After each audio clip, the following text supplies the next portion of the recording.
ground already in place. We're going to see mist and fog forming in many spots, but particularly central and eastern and southern England, East Wales as well. So some poor visibility on the roads first thing. A fresher start compared with recent mornings, 5 to 9 Celsius likely. But watch out if you are travelling during the morning, there'll be some dense and widespread fog around. Not everywhere will get the fog, but where it does occur could lead to some very poor visibility. Away from the fog, some sunny spells across parts of England and Wales, central and eastern Scotland. But for western Scotland, already the first signs of a more unsettled spell arriving with outbreaks of rain and a freshening wind. Likewise for Northern Ireland, the first spell of rain moving in by 8 or 9 in the morning. It turns increasingly unsettled then across northwestern parts of the UK, with the strongest winds expected in the northwest of Scotland, accompanied by heavy rain and high tides. Could lead to significant impacts during the day. Once the fog clears across central and eastern parts, though, it's a fine afternoon. In the Midlands, eastern and southeastern England, sunny skies and 17 Celsius. But a contrast by Saturday morning as the rain moves east, and it's a wet start to the weekend through the Midlands and eastern England. The rain does slowly peel away, but it takes all day in some places. Brighter skies arrive from the west, albeit with a few showers. And then later Saturday, a deep low arrives from the Atlantic, resulting in a very wet and very windy day on Sunday. A nice bright morning will generate a lovely warm day, right through to the evening. Boxed Solar, sponsors of weather on GB News. The latest GB News travel. Good evening, I'm Johnny Ratner. Long delays up in Lancashire on the M6 southbound. 2 lanes are blocked off just after junction 34, the Lancaster turn-off of the A683 at the scene of an accident. And the M62 in Cheshire is down to a single lane westbound at junction 9. Everyone's been funneled into the inside lane past the scene of a collision at the A49 turn-off north of Warrington. On the M6 in the West Midlands, 2 lanes are closed northbound from junction 6 to 7 heading north of Birmingham, where a lorry's broken down. Long queues back to junction 5 halfway to the M42. The A13 is closed heading into London at the Prince Regent Lane underpass at Newham for accident investigation work. Long queues back to the Beckton roundabout. And on London Underground, Beacon Tree Underground station closed for an ongoing investigation on the District Line. That's the latest. You can stay up to date throughout the day by visiting our website, gbnews.com. Join me, Camilla Tominey, for a frank and honest discussion with those in power that cuts through the spin and gets to the heart of the issues shaping our nation. You haven't confirmed that you want to stand as leader, but you haven't ruled it out either. This report basically says that he's not fit to stand trial. Is he indecisive? Incompetent? I deliver the dose of reality Westminster needs. That's the Camilla Tominey Show at 9:30 every Sunday on GB News, the People's Channel, Britain's news channel. Hi there, I'm Michelle Dewberry and I'm going to take a second to tell you all about my show, Dubes & Co. We start off with the issues of the day. We then bring in both sides of the arguments. We get rid of the disrespect. And then you throw me into the mix. And trust me, I'll tell it exactly how it is. And then, of course, the magic ingredient, you at home. We mix it all together and what have we got, in my opinion, the best debate show in town. Monday to Friday, 6 till 7 on GB News, Britain's news channel.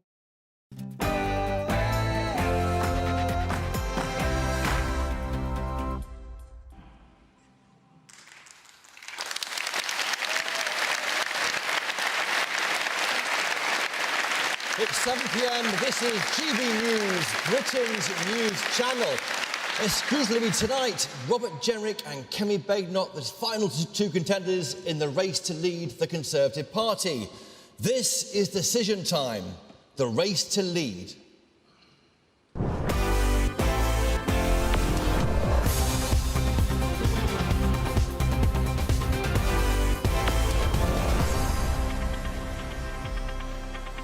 Good evening, I'm Christopher Hope. Please welcome Kemi Badenoch and Robert Jenrick.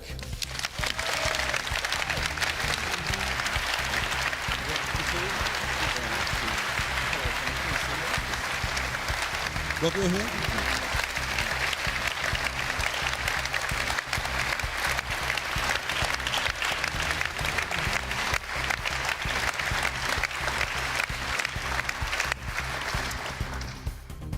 Tonight, both candidates face a grilling from this audience here in the heart of Westminster as they battle for the right to lead the Tory party.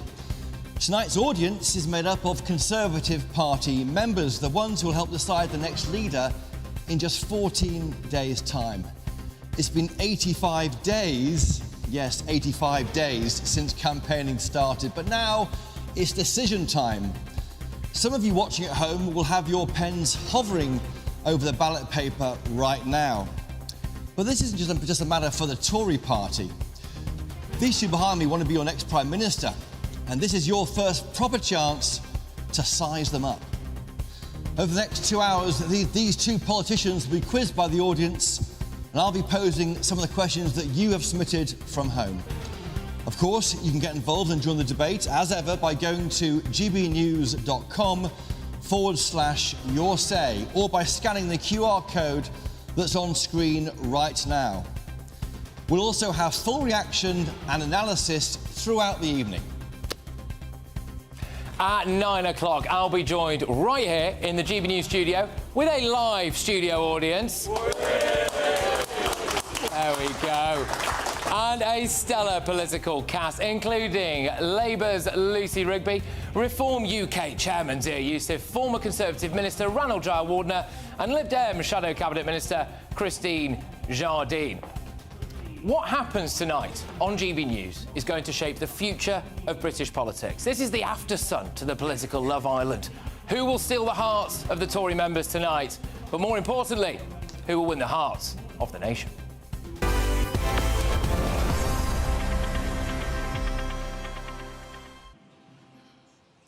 This is Decision Time, the race to lead, live on GB News. Now, in the interest of fairness, earlier today we flipped a coin to see which candidate will be first to face your questions. Days so far of campaigning, 14 more days to go. The voting packs have arrived. Members who watch GB News, and 400 or so in this room, maybe have voted already or poised to vote.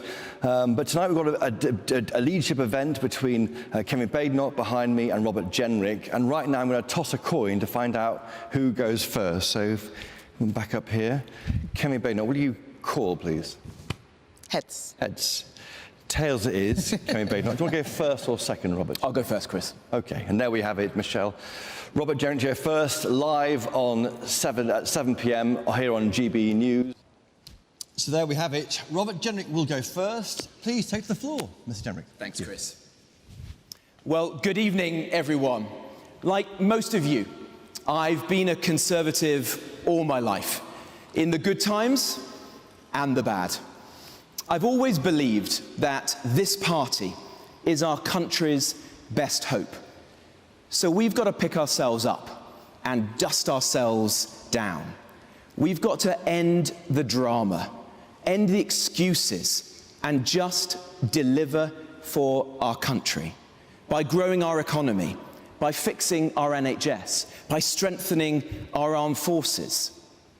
But friends, if we want to do any of those things, if we want to get our party back in business, we've got to begin by delivering on immigration. And let me tell you why. In towns across our country right now, like the ones that I grew up in Wolverhampton and the town I represent in Nottinghamshire, there are hotels which should be full of tourists, but instead are full of illegal migrants. And this is just the tip of the iceberg. When I was Minister for Immigration, I saw things that made me angry. But I know how to fix this. Immigration is not just another issue amongst many. It is the issue which explains why our party is where it is right now. It's the reason that we lost 4 million of our people to reform at the general election, and millions more who decided to stay at home. You know who those people are whose trust we lost. And we've got to get them back. If we don't get them back home to our party, we'll never be in government again. So we've got to change the party as a result. We've got to ensure that once again we are trusted on immigration. And I know how to do that. It begins by ensuring that we end the drama, we end the excuses, and we just get serious on this issue. And the first topic, of course, is illegal migration. And on that, the real choice facing our country is on the European Convention on Human Rights. This foreign court creates an arsenal of laws which prevents us from removing foreign terrorists and criminals and illegal migrants. If we don't detain and deport people within days, we'll never be able to stop the boats. And if we don't do that, then we will keep on losing. You can't reform the European Court. It requires the unanimous approval of 46 member states. But if we leave, then we can write a British Bill of Rights, and we can ensure that we bring the insanity to an end. So there's a clear choice here. It's leave or remain, and I'm for leave. And on the millions of people who've come into our country legally, we also have a choice. We could continue as we have, hundreds of thousands coming in every year, pressure on housing, on public services, on cohesion, or we can get Parliament to set a cap on legal migration and ensure that we bring down the numbers. It's another clear choice. It's a cap or no cap. And I'm for capping migration. Two clear choices, leave or remain, cap or no cap. I'm for leave, I'm for capping migration. If we do those things, then we can win again. We can earn a hearing from the public on all the other things that we care about, like growing our economy, strengthening our defences, fixing our NHS. So I say, let's get serious on migration. Let's end the drama. Let's end the excuses. Let's deliver again for the people of this country. And then once again, we can win back the voters that we lost. We can get back into government, and we can begin to deliver for the people of this country once more. Thank you very much. Thank you. Thank you. Thank you. Thank you, Robert, there. Our first question is from Nick McLean from Wimbledon. Nick, where are you? There you are, so microphone coming Thank you. Good evening, Robert. How will you regain control of our narrative so that we have confidence in ourselves and our conservative values? Well, very good question, Nick. And look, I joined this party aged 16 in Wolverhampton after the 1997 election. There were not many 16-year-old Conservatives in Wolverhampton in 1997, not many Conservatives in Wolverhampton in 1997. But I've been a Conservative ever since, and this party matters to me. I want to see it back in government. And the way to do that is to ensure that we get serious again, that we tackle the biggest issues facing this country. And I think that does begin with migration. Because if we don't regain the public's trust on that issue, if we don't get back the millions of voters that we've lost to reform, we're just never going to be in government again. And I'm not applying today just to be leader of the opposition. I want to be our next Prime Minister. And that means the party has to get serious. So let's fix that issue. And I have a very clear path to doing so. And once we've done that, then we can get on to all the other issues that we care about as Conservatives, which we'll never get the opportunity to do if we don't get back into power. But Robert, on migration there, on net migration, on your watch, ballooned. I mean, you made a stand over Rwanda, but you oversaw huge increases in net migration. You broke that manifesto promise. It helped reform win those votes. Well, look, Chris, I'm as angry and frustrated about that as anyone else. Ultimately, that's why I chose to resign as Minister from the Cabinet at the time. And I fought relentlessly to secure the biggest changes to our legal migration system in decades. They will reduce the number of people coming into this country by 300,000 every year, and you're just starting to see that come through in the figures, but I don't think that's enough. This is putting massive pressure on housing, on public services, on community cohesion. We're not the united country that I want us to be, and that's why I say there's a very clear choice. Let's cap the numbers coming into our country. To what level again? I would do the tens of thousands or lower. And the most important point is we've got to get Parliament to do this, so that we can look the public in the eye this time and say it's actually going to happen. But you know really well, don't you, the Treasury, the departments will say we need public sector workers to be in our hospitals, our care homes. They'll make their case to increase that level above 10,000. I mean, you're just saying this to win these guys' support, aren't you? No, Chris, I've been saying this for months, for years. This is why I resigned from the Cabinet. I wrote a 100-page report on this earlier in the year. You resigned over illegal migration, not legal migration. I resigned over both, Chris, because I think we are losing the public's trust. We've lost the public's trust on this issue. And I wasn't willing to be just another minister who makes and breaks promises on immigration. And I don't want our party to keep making and breaking promises, because frankly, there's no future for our party unless we fix this issue. Get back the reform voters we've lost. That's why I say you've got to end the drama. You've got to end the excuses and actually deliver on immigration. On your watch, £8 million a day on hotels for migrants arriving here illegally? And that's outrageous, right? It's a disgrace, Chris. I felt as angry as anyone else about that. I know those communities. You know, they are in the places I represent, the place I grew up. We've got to change. That's why I started to close the hotels. And you see what Labour have done today. They've said that they're going to procure more of the hotels, because instead of strengthening the Rwanda scheme like I wanted, they scrapped it altogether. They've left us completely at the mercy now of the people smuggling gangs. The only barrier of people coming to our country is the weather in the English Channel. That is wrong. We have to be different, have a clear policy, hold the Labour Party to account, and regain the public's trust. The journey you've been on is interesting for these members here. You voted for Theresa May's Brexit deal 3 times. You were brought into the Home Office to keep an eye on Suella Braverman, we were told at the time, by sourcing. We're told... Well, I wouldn't believe everything. In one report, we're told that you'll promise to bring the party back to the centre. So aren't you just being a bit of a right-winger to win the support of the members, and you'll tack back into the middle and betray these people? No, not at all, Chris. Look, my values have never changed.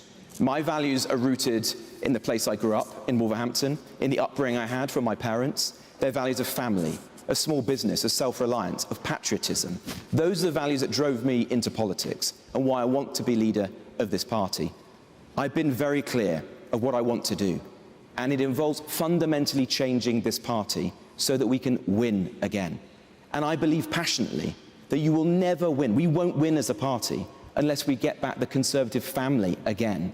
Unite the right of British politics, and that begins with migration. That's why I do say we've got to fix this problem and then move on to all the others. Just on leadership here, you know, more than 80% don't like you, or 18% don't like you, forgive me, and most don't know who you are. I mean, is that a problem? You're a bit of a generic candidate to be leader. Well, I don't know about that, Chris. I mean, the polling, almost all the polls, show that I am the best placed candidate to bring back the reform voters, which is so key to our success, and to bring back the voters who've gone to the Lib Dems and the Labour Party. And there's a poll out this morning that says that in fact in the Telegraph, that says that if I was leader of the party, tomorrow, if there were an election, we would be in a hung parliament. So before we even begin the task of turning this ship around, we would be in a dramatically better position. This is how do you unite the party? You've got the Tory Reform Group might spoil their ballots. Is that a worry for you? You're saying you sign up to the ECHR if I win.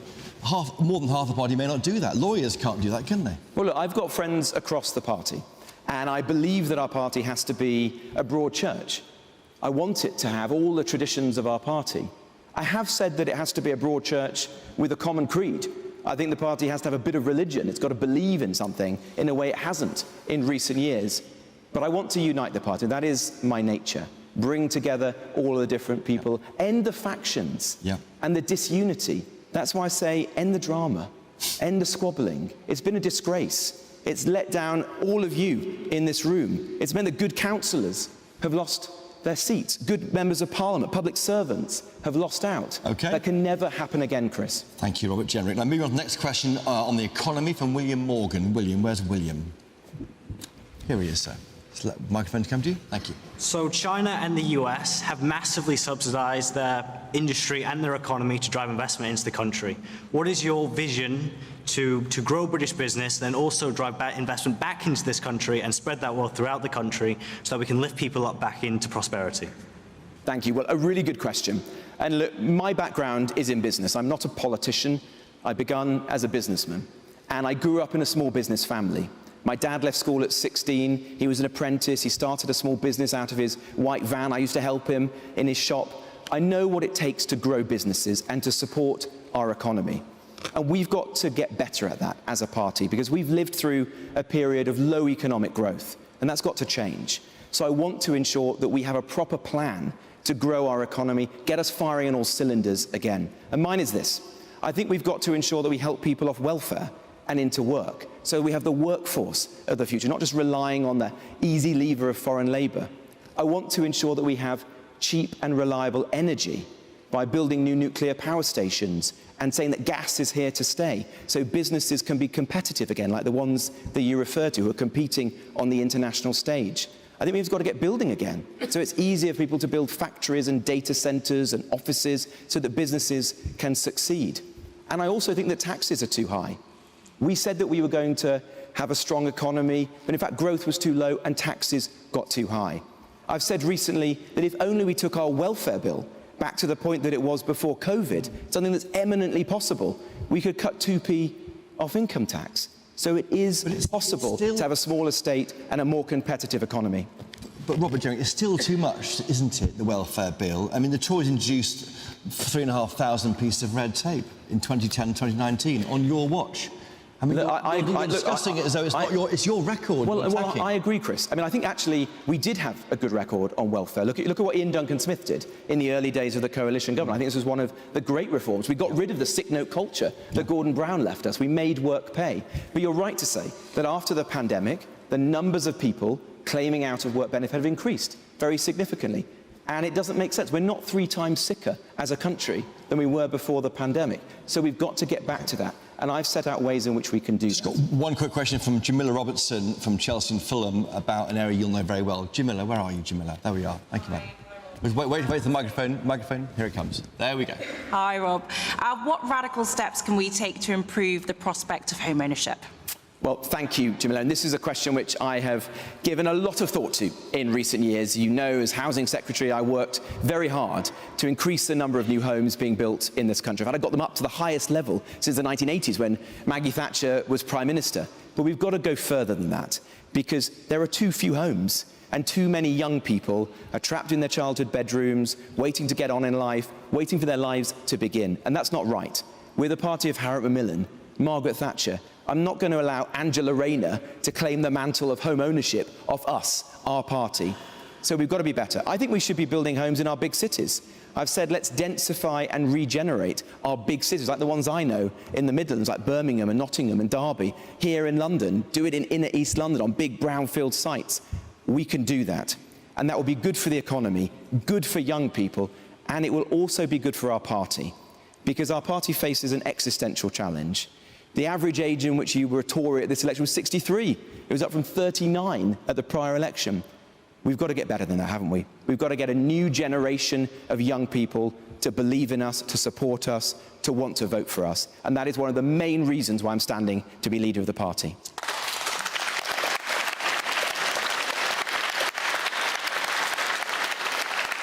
OK, moving on to foreign policy and defence. Leo Kay from the City of London and Westminster. Leo.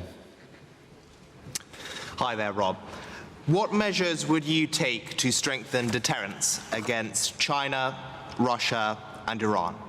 Very good question, Leo, and thank you for that. Well, look, I'm sanctioned by Russia and Iran, so I think you could read into that I have worked hard to take action against them.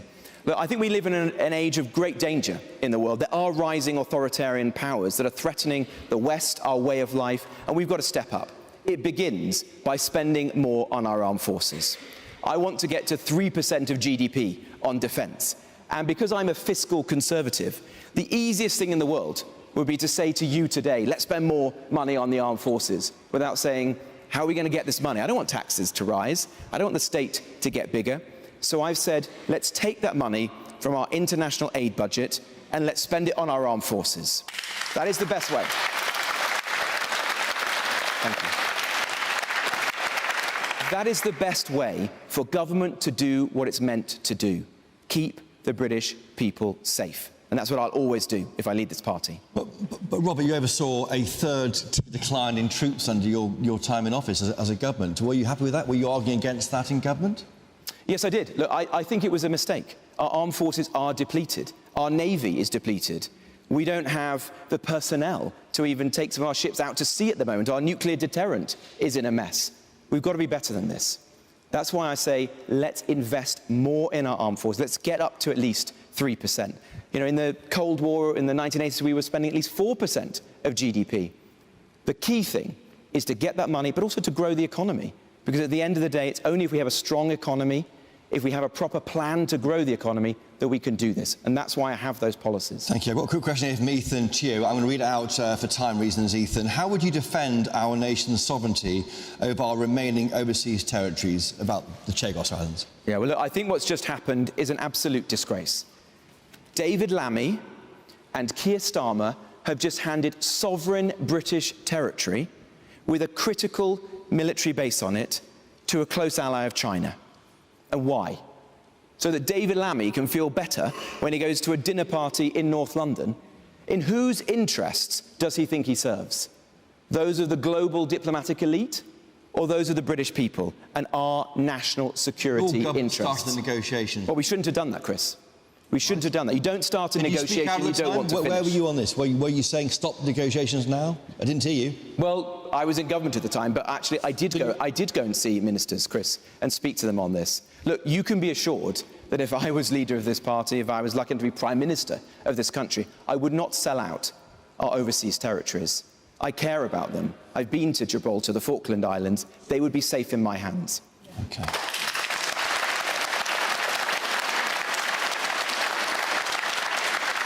You voted Remain and Brexit happened. What's your view on Brexit? The OBR says it may have harmed the economy. The UK is 4% smaller because from leaving the European Union. Is that the correct thing to do for this country?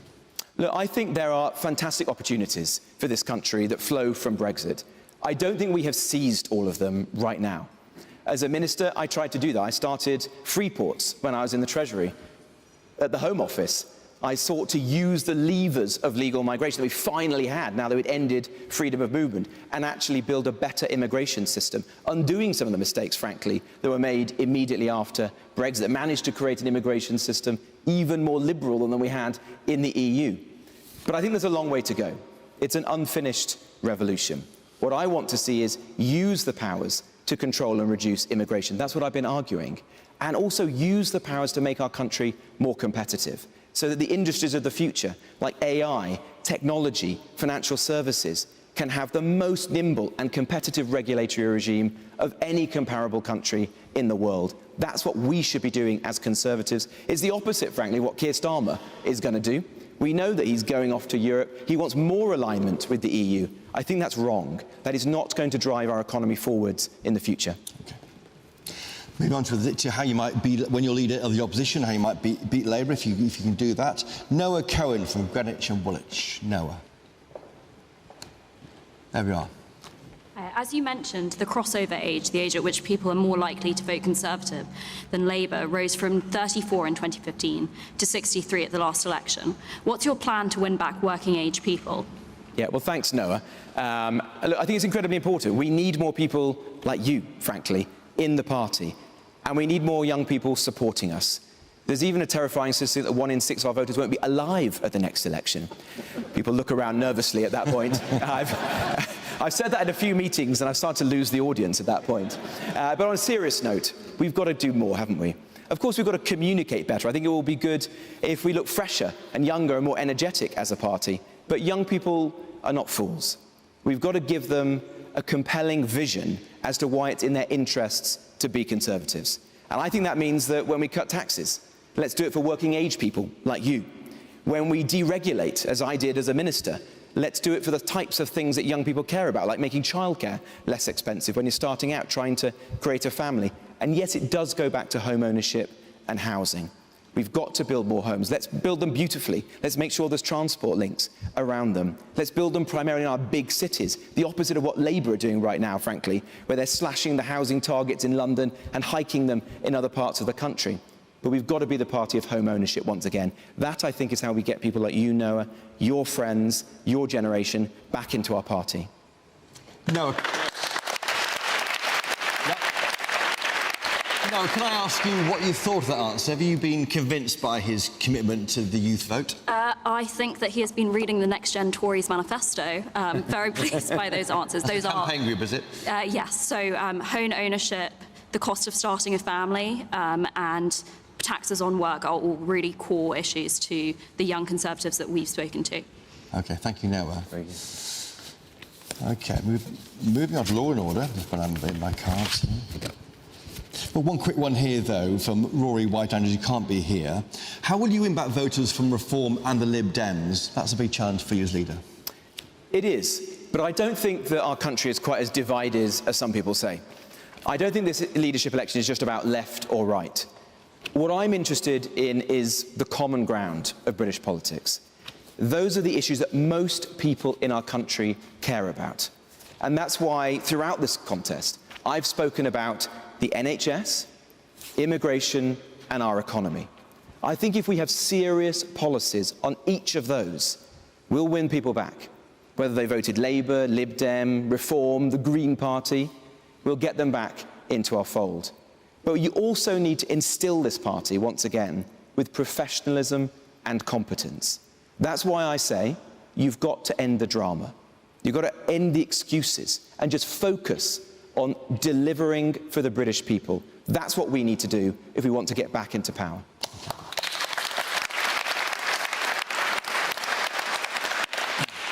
OK, law and order now. Carol Lakeman from Ealing North. Carol, where's Carol? There we are. Here's the microphone, Carol, and there you are. OK. This is a London question, really. Would you legislate to prevent the hate marches every week in London, which glamorises terrorist organisations which are proscribed?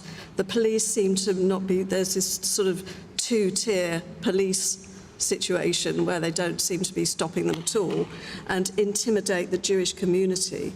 Now, as a Jewish person who works in the community, I've noticed in the last year, you know, the growth in anti-Semitism, and this is partly down to all these hate marches, which are enormous, and also, well, the BBC and the media, which doesn't help. But, you know, the community feels abandoned and scared, and we don't feel that the Conservatives did much to help us. Certainly Labour are not doing anything to help us, but you don't seem to be able to control any political party, the Mayor of London and the policing of London. Thank you, Carol. The hate marches. Yeah, well, thank you, Carol. Thank you, Carol. And I'm sorry you feel that way, because no one should feel unsafe on the streets of our capital city. That is wrong. And I've said repeatedly, I said on the streets of London in Whitehall on the day after October the 7th, when we held a vigil, that a Britain without its British Jewish community is not Britain. And our party needs to stand up for that.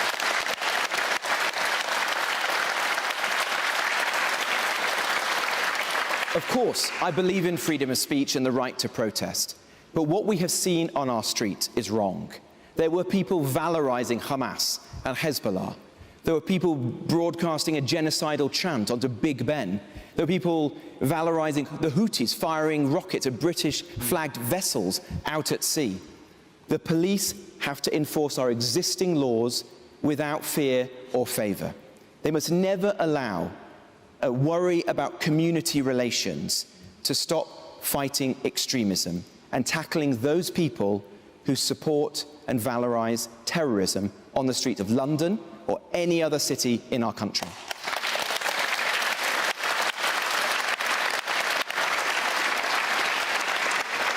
what was that hoodie you were wearing? What did it say on it, the hoodie? Oh, you're not going to be like Kay Burley now, are you? I'm asking about it. I thought you were better than that. I'm just asking about why you wore it. I wore a hoodie which said Hamas are terrorists. Yeah, and why did you wear that? It's the law. It's the law of the land, Chris. And it was a small gesture of support and solidarity for our British Jewish community. In fact for the whole country, because this isn't actually about British Jews. These sentiments are anti-British, and we should clamp down on them.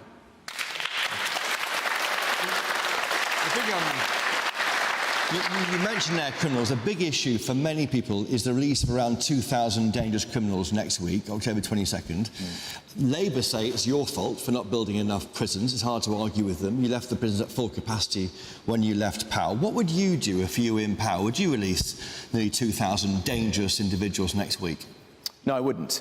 Look, we should have built more prison places, but we did build more than the last Labour... Why didn't you build more prison places? Well, when I was Housing Secretary, I changed the law to make the planning system faster, so we could build more prisons. But we did build more places than the last Labour government. So don't believe everything that Keir Starmer tells you. He said that there was no space in the prisons, and then he found 500 places as soon as the riots happened. So I think he was motivated out of ideology as much as practicality. But look, I do think we should be building more prisons. I want us to be locking up more hyper-prolific offenders. Almost 60% of all the crimes are committed by under 10% of the criminals. So we've got to change that. We should be building more prisons, keeping the public safe as a result. And how can you get that quickly done? That's the concern for many people, because... Well, I think we can build prisons faster than we have in the recent past. But the other thing, frankly, we need to do, Chris, is get the 10,000 foreign national offenders out of our prisons. That would be a good start. And incidentally, Chris, one of the reasons it's so difficult to do that is because of the European Convention on Human Rights. That defends the rights of foreign criminals who are in our prisons and on our streets. When Winston Churchill thought of the right to a family life, he never thought of the idea of a foreign rapist or murderer having the right to stay in our country rather than being sent back to their home country.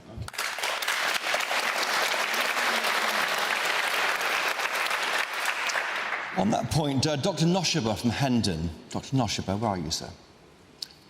Hi. My question is about the world affairs. So, in a world of growing instability, how will you make our party the party of stability, and which will be a force not only on British land, but out in the world itself? Yeah, a very good question. Well, I think it begins in investing in our armed forces, doesn't it? Because in a world that is increasingly dangerous, with rising authoritarian powers around us, we should be ensuring that our armed forces are properly resourced. That's why I do say that we should be spending 3% of GDP on defence. It also means making good use of all our alliances, like NATO, ensuring that we are a strong player on the international stage, always putting the interests of this country and our allies first. That is what I would do. But it also means we've got to be a strong country back home, because you can't afford to invest in our armed forces unless we have a strong economy. That's why I say we've got to do the things that I advocate here, like ensuring that we have cheap and reliable energy, so that our businesses are actually competitive and we have an industrial base. We don't lose that to our competitors like China or the United States. It does mean getting people off welfare and into work so they can make a contribution to our country. It does mean getting us country building again, so we can build nuclear power stations and roads and railways. These things are not going to happen under the Labour government. We've seen that already, having 100 days. We've seen the damage that's being done. We have to be a party with a proper growth agenda so that we can defend our country as well. Okay. Jordan Becker from Hertsmere is here. Jordan. Thank you. Wait for the microphone, please, sir. Thank you. Thank you, Robert. Leaving the European Convention of Human Rights, it's an option that's been considered by many Conservative MPs, including yourself, so that we can deport illegal immigrants and foreign criminals. What long-term plans do you have in mind to control mass migration and prevent illegal immigration?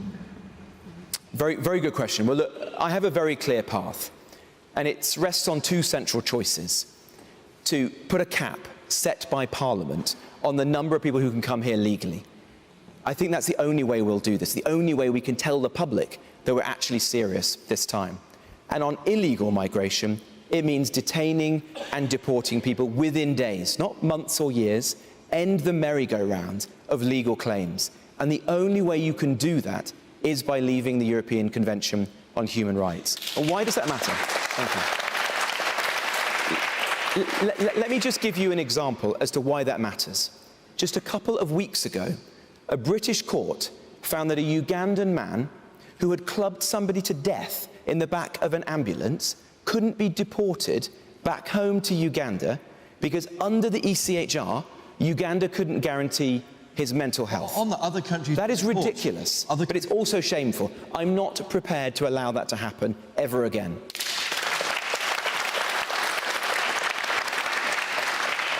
Other countries do deport, and they sign up to the ECHR. Yesterday, Italy deported dozens of migrants. Germany has done it in the past. Why can't we do it and stay a part of the ECHR? Well, actually, all European countries struggle to return people to their home country. But they're doing it, aren't they? Well, they're doing it, but no better than us. In fact, we sometimes deport more people. I increased the number of deportations by 70% when I was the immigration minister. But we're also a different country. We're a common law nation.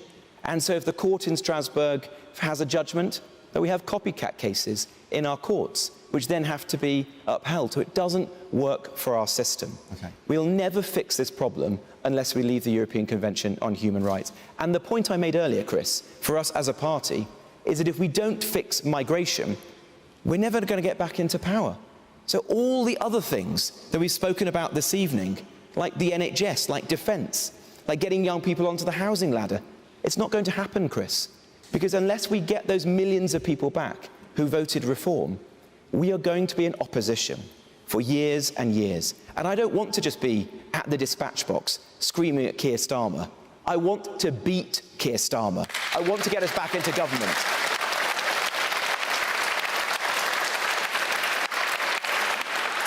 You said in a debate in 2017 how you backed a liberal migration policy. I mean, you've been on your own journey on this too, haven't you? You were quite in favour of it in the old days, along with most of the government. No, I want us to be open to the best and the brightest, Chris. I want us to be able to get people to come into this country who can make a genuine economic contribution. I want us to be the grammar school of the Western world. Let's get people who are going to really do good for our country here. What I'm not willing to see is hundreds of thousands of people who are predominantly low-wage, low-skilled migrants. It's not a reflection on them. They're good people. But we're a small country. We don't have the homes, the public services. I don't want to see workers like the ones I represent in North Nottinghamshire have their wages undercut by foreign labour. And I worry that we are a divided nation. I want us to have a sense of unity and togetherness. And it is impossible to successfully integrate 1.2 million people a year into this country. That's why we've got to fix this. Okay.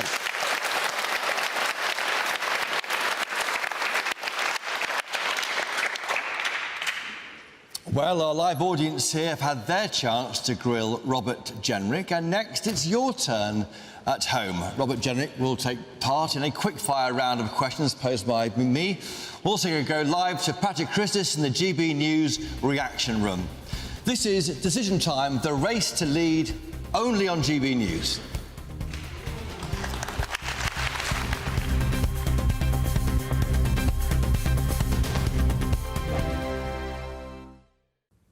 Hi there, time for the latest update from the Met Office for GB News. Clear spells overnight will lead to foggy conditions for many by dawn, and then it turns increasingly windy ahead of an unsettled weekend. Low pressures approaching for Friday, but ahead of that, the isobars are actually opening out. That means lighter winds overnight with clear spells, temperatures falling away, and with the relatively moist ground already in place, we're going to see mist and fog forming in many spots, but particularly central and eastern and southern England, East Wales as well. So some poor visibility on the roads first thing, a fresher start compared with recent mornings, 5 to 9 Celsius likely. But watch out, if you are travelling during the morning, there'll be some dense and widespread fog around. Not everywhere will get the fog, but where it does occur could lead to some very poor visibility. Away from the fog, some sunny spells across parts of England and Wales, central and eastern Scotland. But for western Scotland, Already the first signs of a more unsettled spell arriving with outbreaks of rain and a freshening wind. Likewise for Northern Ireland, the first spell of rain moving in by 8 or 9 in the morning. It turns increasingly unsettled then across northwestern parts of the UK, with the strongest winds expected in the northwest of Scotland, accompanied by heavy rain and high tides. Could lead to significant impacts during the day. Once the fog clears across central and eastern parts, though, it's a fine afternoon. In the Midlands, eastern and southeastern England, sunny skies and 17 Celsius. But a contrast by Saturday morning as the rain moves east, and it's a wet start to the weekend through the Midlands and eastern England. The rain does slowly peel away, but it takes all day in some places. Brighter skies arrive from the west, albeit with a few showers. And then later Saturday, a deep low arrives from the Atlantic, resulting in a very wet and very windy day on Sunday. This is GB News, Britain's news channel. Now, our next guests have been working closely with celebrities and MPs to help clean up our planet. Very important. Think Ocean was founded in 2021 with two main goals. One, educating the next generation to make sure that they know when they're growing up that naturally we have to take care of the planet and cleaning pollution that's already in the environment. Well, joining us now to tell us more is Think Ocean's founder, Hugo Valdez-Vera, and the co-founder, Nolene Mariappan. Really good morning, to see you both Hi. this morning. So, Nolene, let's start with you. What is Think Ocean and why did you want to start this back in 2021? Yes, so Hugo had actually been working on the environment and climate action for quite a long time. When he moved to the UK, he realised that there was a growing problem with plastic pollution and that more needed to be done because people weren't actually seeing the link between plastic, the impact on the environment and climate change. So he founded the organisation and I joined him with three goals, really. Education, looking at technology to scale solutions, and looking at how we develop more circular economy programs. So actually looking at reusing, recycling, actually creating local economies from what people would consider waste. Hugo, just how bad is plastic pollution around the world, and especially here in the UK? Well, it is bad, but we don't know the extent of how bad it is. You know, this is not much interest from the bigger players or, some government for us to know every detail of the pollution. So if we know that is from 1 to 10 is 2, probably it's about 6. Oh. GB News, the People's Channel.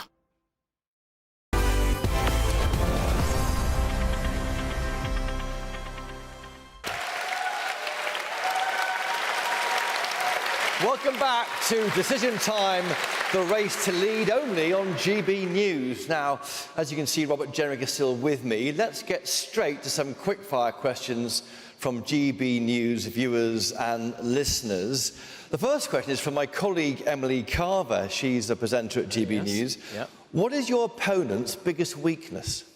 Oh, that's a very... You can't ask those questions. It's These her are like the question. worst interview questions. Look, I'm not going to say that. Look, I really like Kemi. She's a friend of mine. She's a great conservative. Oh, come on. Her biggest and weakness? She is a fantastic family woman. I love Kemi. So. We're not here to criticise our opponents. OK. On the issue of family and leadership, Christopher Chope, a colleague of yours in Parliament, has said today that Kemi Badenoch is preoccupied with her children. He says it's impossible to be a leader and a parent. Can a mum or a dad be that person and a leader?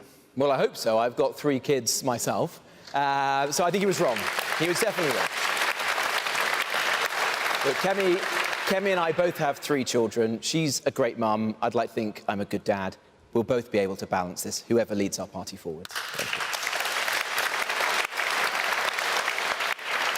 And there's a role for him in your shadow cabinet, Christopher Chope? I don't think he's applying for one, as far as... Oh, no one. It's if you win, you might offer him one. On the stay-at-home mums, should we pay them money to be mums at home in the tax system?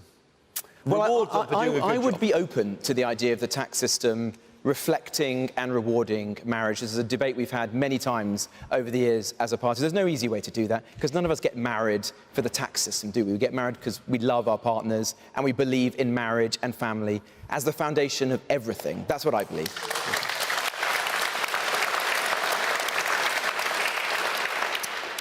The issue of Ozempic, which is a weight loss drug, might be on the NHS. Would you support that, given you have tried it in the past? Well, it is on the NHS. It is available on the NHS. And increasingly so to control weight. I mean, would you support that? Yeah, look, I would do. I mean, look, I don't like the nanny state.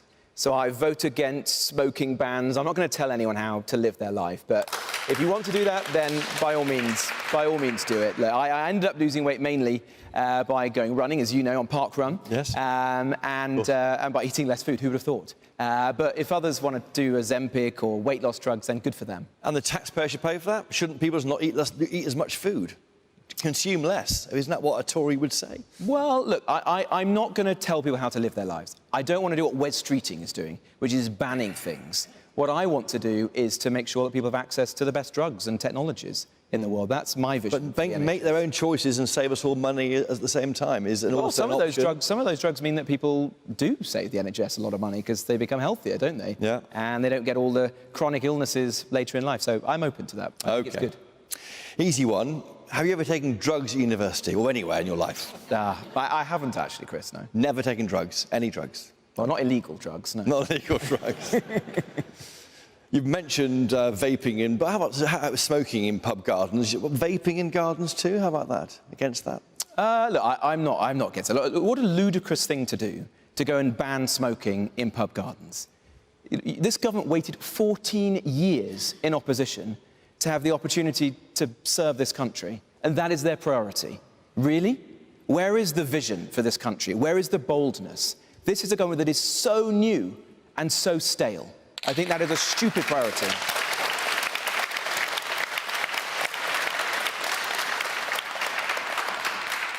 But don't you want a smoke-free generation? That was the idea which your colleague Rishi Sunak proposed in government. Well, I voted against it at the time for precisely the reasons I've just said. I don't want to tell people how to live their lives. Let's educate people. Let's give people choice. But as Conservatives, I'm not going to force people to live their life in any one way or another. That's not my way. That's not my Conservative Party. On fox hunting, would you vote against a ban on trail hunting, which is a way of doing it without hunting a fox? Yeah, I would do. Look, I don't think that... And you'd whip your colleagues to do the same? I think that's probably a matter of conscience, isn't it? I think it was in the past when this issue was litigated once before. I think the rural way of life is important. I represent a very rural constituency. I want to protect our rural traditions. And if Keir Starmer, out of dogmatic disdain for our history and our heritage and our rural life, wants to start clamping down on things, I think that's wrong, and we should oppose it. OK. The issue of slavery reparations is coming up. There's a meeting of the Commonwealth leaders next week. Should we pay slavery reparations for our imperial past? No, absolutely not. Look, we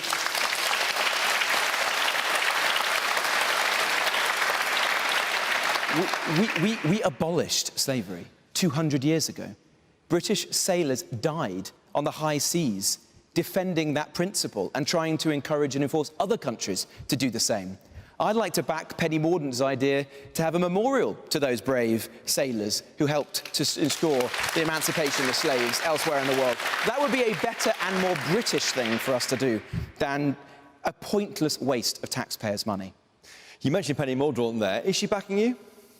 I don't think she's backing anyone, but the point didn't like your picture with her, did you? Well, the point I was making, Chris, is this. The Conservative Party is in a hole. We've got to get all of the best players onto the pitch. When you see the shadow cabinet, I want it to look like the best possible people. I believe in meritocracy. That is what the Conservatives believe in. And of those people who are sadly not in Parliament, of course, let's get Penny. Let's get Andy Street. Let's get Boris. Let's get Jacob Rees-Mogg. Let's get all the best people helping us to win. Because all I care about is getting this family back together again, uniting the Conservative Party, winning back the millions of people we lost to reform, and winning the next general election. That's why I say, end the drama, end the squabbling and actually deliver, Chris, for the British people once more. It's a quick fire round. I'll be really quick. You didn't mention Nigel Farage. Get him into your team. Look, I think Nigel Farage is rattled. He's talking about me a lot now. And I tell you why that is. He doesn't want someone to lead this party with my track record, someone who actually has credibility on these issues like immigration, who resigned on principle over it, and someone who has my policies. Crystal clear policies. Cap on legal migration. Leaving the European Convention on Human Rights. Yeah, we know them. And why, Chris? Well, you can never repeat good things too often. Why, Chris? Because he knows that that will put him out of business. I want to retire him. Will you, just two quick questions, will you let these people elect their own chairman in future? I'm not sold on that idea. I'm open to it, but I'm not sold on it. I don't want to create a Angela Rayner, Keir Starmer dynamic. What I do want, though, is to ensure that everyone in this room who's a member of this party can select their parliamentary candidates at the next election.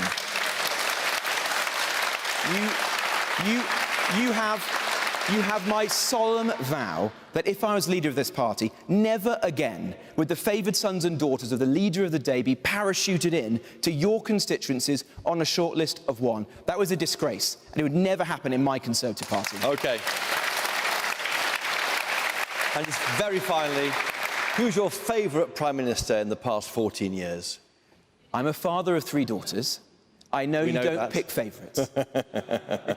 But I think that they all have great qualities. Look, what I want... Liz Truss too? It wouldn't be Liz, I have to say. But I think the others have good qualities, Chris, and I've enjoyed serving. In fact, I served in the government of each of the last 5 of them. What I want to ensure is that there is another Conservative Prime Minister, and that's what I want to be.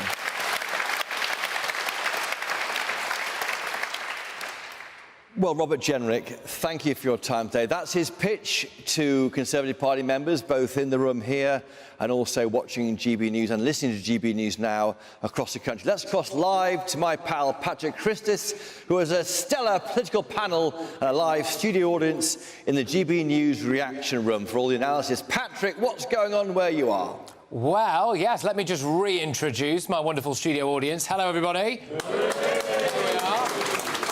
And just before I go to my top draw panel, I want a little verdict from you. If you like Robert Jenrick more now, can I get a yay? Yay. A bit tepid. OK, can I get a nay if you like him less? Nay. Oh, I think the yays slightly outdid the nays there, but anyway, there we go. Now, I am joined by this wonderful political panel here. I've got Lucy Rigby, the Labour MP for Northampton North. I've got Zia Youssef as well, Chairman of Reform UK, Christine Jardine there from the Liberal Democrats, and Ranald Giles-Wardner, former Tory Minister. Lucy, I'm going to start with you. The first words out of Robert Jenrick's mouth were that we are using hotels for illegal immigrants instead of tourists. Labour wants to do more of that, don't they? Robert Jenrick's just been talking about immigration. I don't think he's fooling anyone. He was literally the immigration minister, Patrick, oversaw all of those failures of the last Tory government. As I said, he's not fooling anyone. We've had to come in. We're picking up the pieces. And we've got 3,000 people on returns flights, 12 returns flights that we managed to get off the ground. We're picking up the pieces with our strong, tough, new border security. Robert Jenrick, he's not fooling anyone talking about immigration. All right, we have got, by the way, 2 hours after this debate to get stuck into all of the detail on this. Zia, he's coming for you. He wants to suffocate your party and put you out of business. Seems to be suffering from a severe case of delusion. Look, the reality is everybody knows the Tories are done. Everybody knows this is a party that will say anything to get elected. And they not only fail to deliver on those promises, but do the total opposite. We've seen leader after leader after leader of the Tory party in manifesto after manifesto after manifesto commit to bringing net migration in this country down to the tens of thousands. And did you all hear it? Like clockwork, we heard it again. Another leadership hopeful promise to bring it down. Nobody believes a word that they're saying. If you like what you heard, go to Reform's website and all right, OK. All right. Well, that's only got a round of applause. Now, very shortly, we will be hearing from Christine Jardine. We're going to be hearing from Ranald Giles-Wardner as well to get the Lib Dem and the Tory perspective. We're also going to be taking live questions from this wonderful audience in front of me here who are raring to go. But, Christopher, it's back to you. Thanks very much, Patrick. There'll be lots more reaction from Patrick and his audience from 9 p.m. live here on GB News. Still to come, it's the turn of Kemi Badenoch, who'll take the floor right here to answer your questions. This is Decision Time, the race to lead, only on GB News.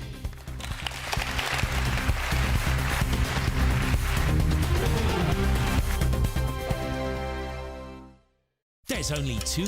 This is GB News, Britain's news channel.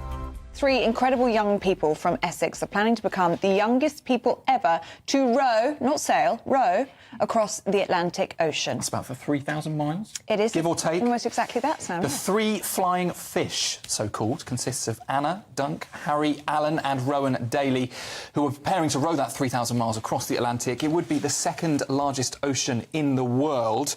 And the trio are aiming to do that challenge in support of the Teenage Cancer Trust. Well, I'm very pleased to say that Anna and Harry from the Flying Fish join us now. Very good morning to both of you. Good morning. I think the two of you are bonkers, but brilliant. Absolutely incredible what you're doing to raise money for Teenage Cancer Trust. Why did you want to do this? So our third person, Rowan, his friend actually died. So when he was in secondary school, I believe, one of his peers passed away, and Teenage Cancer Trust supported them and their family a lot. So it was definitely the right charity. Yeah, it was. Absolutely awful. So you wanted to do something to raise money for teenage cancer. Why rowing? So my dad did it in 2021. The trip, the Atlantic trip? Yeah, he rowed it as a pair. Where we live in Essex, they actually build the boats there. So we used to cycle round there past the boatyard, and he got interested and actually did it. He was the first year after COVID. And one night, we all met in the Air Cadets, so one night after Air Cadets, Rowan actually dropped me off home and the boat was outside. We were obviously waiting to get it sold. And I think he was asking some questions and we stood there at my porch and Rowan said, I reckon we could do that. And I was like, yeah, I reckon we could. And then we brought Harry on board, and that's kind of how it all came together. If people are watching and they want to support you, do you have a Yeah, we've GoFundMe got page social yet? media platforms at the Free Flying Fish. That's Facebook, Instagram and TikTok, and our GoFundMe links in all of the bios on there. Fantastic. GB News, the People's Channel. Why go out on a Friday night when Friday night comes straight to your home? Talking about? Join me and my A-team of top pundits. Chemistry tonight is electric. As we tackle the big stories of the day with wit, insight and fearless energy. Man of the people. It's all vibe. Just a filing cabinet on wheels with a tie on. So, order in Friday Night Live with me, Mark Dolan, every Friday at 8, only on GB News, the People's Channel, Britain's news channel. Mark Dolan tonight is your weekend dose of news, debate and entertainment. This sounds like a wild conspiracy theory. Don't miss my big opinion. Mark Meets and my take at 10. Democracy is a funny old thing. And we don't do boring, not on my watch. I just won't have it. Let's go and get another glass of that bubbly. You've earned it. That's Mark Dolan tonight, Saturday and Sunday, 9 to 11, only on GB News, the People's Channel, Britain's news channel.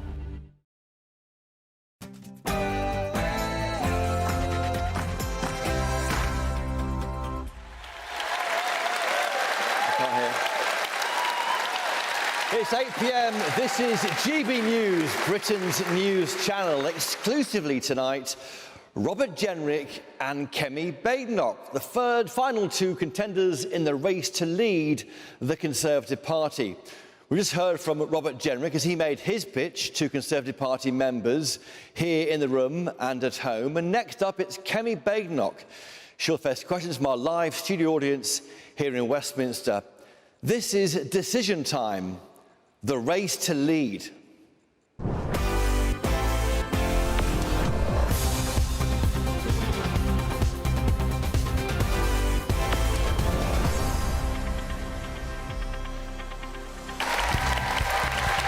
Good evening, I'm Christopher Hope, live from the heart of Westminster. We'll hear very shortly from Kemi Badenoch as she makes her pitch to join the lead the Conservative Party. You can still get involved and join the debate by going to gbnews.com/yoursay or by scanning the QR code that's on the screen right now. But right now, it's Kemi Badenoch's turn to take the floor and make her opening remarks. Thank you. This is not a general election. We had one of those already, and we lost. This leadership contest is not a test of who can make the biggest promises. It is about character. It is about conviction. We are not in government anymore. It doesn't matter what our policies are right now, we cannot deliver them. We are in opposition, so let's use that time wisely. Let's not make the same mistake that the Labour Party made, making lots of promises, waiting and hanging around until the other side lose. We can see where that's got them. What we need to do is come up with a plan that is based on our principles, conservative principles, the principles that unite all of us in this room and those watching at home. Freedom, personal responsibility, the importance of family. That's what unites us. That is what is going to get us back into government.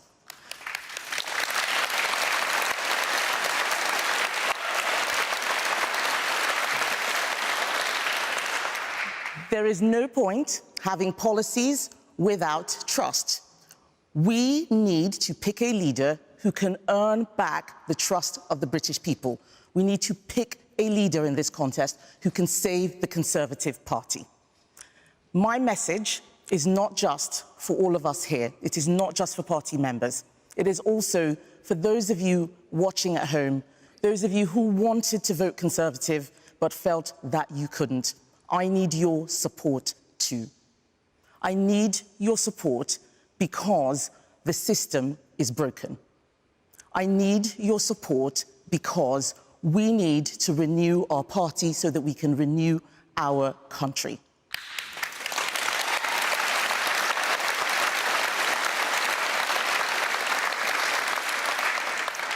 The problems of this age are getting bigger and bigger. Soaring debt, global mass migration, stagnant growth, an aging society, a rapid technological change.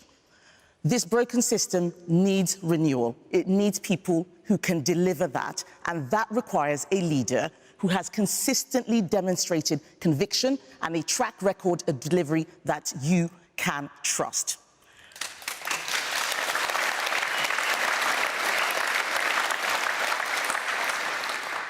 I want to build a brighter future for our country. But for us to do that, we need to get our act together and get our act together fast. I want to help a new generation to build homes and families, to build careers, start businesses, to acquire capital, property, investments, and security. But this broken system is going to need an engineer to fix it. I am an engineer.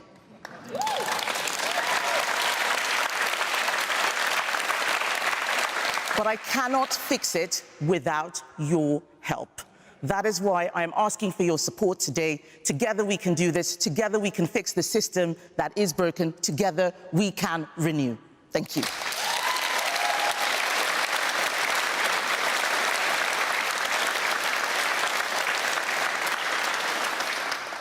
Kemi Badenoch there with her pitch to members both here and in the wider country. The first question is from Reese Fox, Menfield North. Reese, where is Reese? There we go. Wait for the microphone, and there we go. How will you restore public confidence in the party's ability to govern? Thank you for your question. This is exactly what I've been talking about. The public removed us from government because they felt that we were not competent and that we were not delivering on our promises. The answer is not to make new promises. The answer is to do the job they have given us properly, and that is the job of opposition. If we can show that we have integrity, if we can show that we share their values, if we can show that we have learned the lessons of the past, then they will give us another chance. That is why I'm standing for renewal. That is why I'm not throwing out lots of policies. I have great policy ideas, but I don't believe that what's in my head is what's going to get us out of the mess we are in. We are going to need the whole party, and quite frankly, the people who vote for us, an army that is going to help us get back into government. That is what the British people want to see. They want to see us working on ourselves and delivering conviction politics.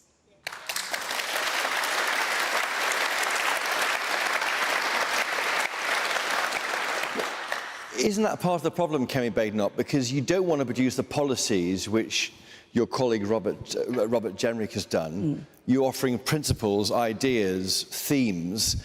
So you're asking these people here to vote for you on trust that you'll do what you say you'll do without any actual nuts and bolts. And that's the choice they've got to make. Well, they can trust me because I have a record of delivery. I delivered the biggest trade deal that we have had since we left the European Union. I delivered strong championing of conservative values when lots of vulnerable women and children were attacked.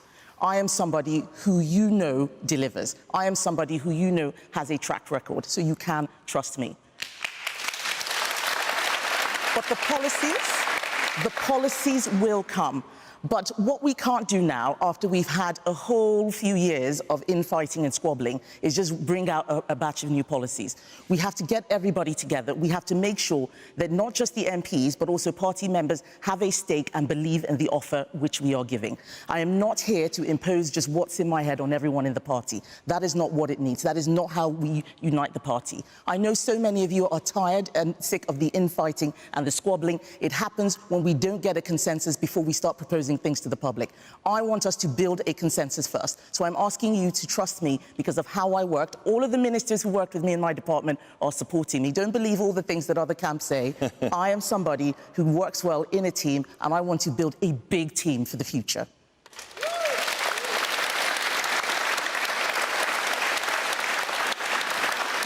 You mentioned colleagues in the department. I've got to say that reports are that you're difficult to work with, that you had dreadful meetings, officials telling the Guardian newspaper that you were bullying, they were traumatised by your behaviour. How do you respond to this? I mean, we don't hear the same about Robert Jenrick, do we?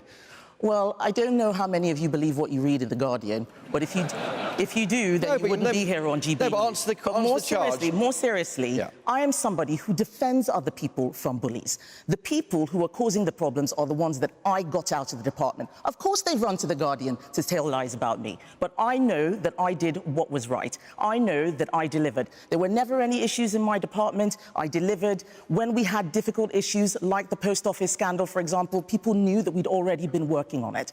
Who was the person who got rid of the regulations from the EU? Some people will say I didn't get rid of enough. I got rid of the ones we wanted to get rid of. I am somebody who gets stuff done, and if I am somebody who can get all of the people who worked with her in the department supporting her in the leadership contest, then you can bet on me.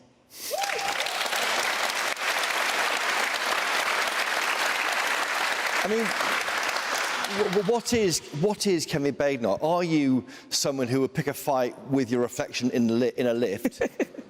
Or are you someone who's avoiding the limelight? You haven't been seen at all in the media, which is your choice since last... I'm on the media now. Well, not since then. Not since then. I was on the media yesterday. I was on Talk TV yesterday. But your rival has been out and about, as you know, making speeches, setting out his policy platform. You're not doing that. Why is it? Are you running scared or what? Or is it the scrutiny you don't like? I don't just go on media just for the sake of going on media. I go on media when I have something to say. That is how we run things. I don't believe anyone thinks that I am scared of scrutiny. I had it every day as a Member of Parliament and as a minister. But what is key is that I don't like fighting. I don't look for fights. But if someone brings a fight to Conservatives, I will fight for us. I will fight for our values. I am a champion of conservatism. OK, I get that. But you're fighting, you're saying, trust me on principles, not on policy. But trust is your party's problem. You've lost that trust in that July election. How can you get people here to trust you? I know you've gone through what you've done well, but the trust was what the party lost so much in July. Yes. So look at the things that I did do. They were very difficult things. We need people who are brave. We need courage. That is what I showed when I was in government, when everybody was laughing as I pointed out what was happening to young children, mostly young gay children, being sterilised. Nobody wanted to hear about it. I cut through the crap. The fact of the matter is there were too many other people who turned their eyes away when those things were happening. That's how we ended up with the grooming gang scandal. That's how we ended up with the teacher in Batley still in hiding because other people looked away. You can trust me because you have seen who I've defended. I look after those people who don't have a voice. I look after those people who cannot defend themselves. I will look after Conservatives. You know what I believe in. I believe in the values that you share, the importance of family, that the government is doing far too much and it is not doing any of it well, and it is growing and growing. The state is too big. We need to make sure there is more personal responsibility. We need to make sure that people believe in this country. Citizenship, you asked the question, I'm going to finish it. Citizenship, not just passport citizenship, not just holding a passport, believing in a place, wanting it to succeed, committing to the people who are in your community, not people thousands of miles away. People know what I believe. I don't need to talk about policies because they know what I am about. OK, there we are. Thank you.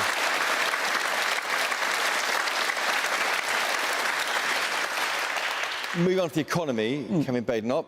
Marcus Walford from Bermondsey and Old Southwark. Is Marcus here? Good evening, Kemi. Hello. Since the turn of the century, the British state has grown from 35% of GDP to 45%, and national debt is spiralling. My question is, where would you make cuts? Thank you. So this is an excellent question, and this is the point I was making about rebooting and rewiring our economy. The government is doing too much.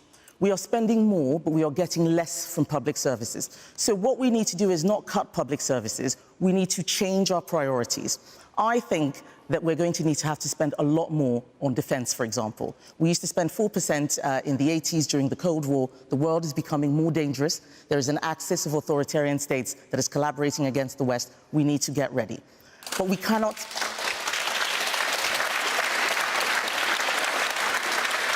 But we cannot spend 4% on defence as we used to. We can't even spend 3%. I argued for that in government.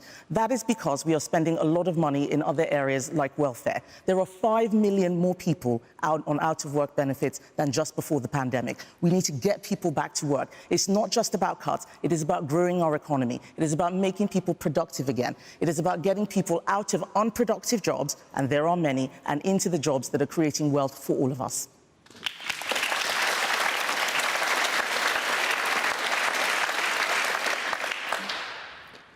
So you'd cut the benefits bill. Which benefits in particular would go? And don't you think some people do deserve benefits? Of course. We need to make sure that we have a safety net. That is one of the things that makes this society really special. But it doesn't make sense that so many people are out of work. We can see that. It doesn't make sense that so many people are deciding that it's easier to retire, or that they have the burden of mental health that means that even though they have no physical disability, their mental health is not good enough for them to go into work. What I'm not doing is saying I'm going to cut this particular benefit or that particular benefit. I've been very clear. This is something I want all of us to do together. It's no good just rushing out something that I've thought of over the last 3 months. What is going to get us out of this mess is systemic change. What I want to do is set up policy commissions and policy reviews immediately so we can look at which benefits we need to cut. It is obvious that Labour didn't do that. They've just started their reviews now in government. That's why they started their health review. They had 14 years and all they did was sit down and watch us. I cannot make the same mistake. We need to make sure that we start the policy review that will answer that question right now. OK.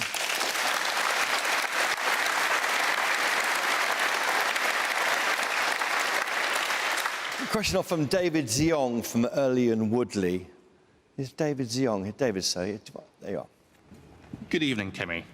Is the planning system, including the green belt, fit for purpose, and if not, how do you change it? Might you consider some of the reforms from that your opponent considered at one point, pushed at one point? I didn't hear that. Might I suggest? It might include the kind of reforms that your opponent considered back in 21.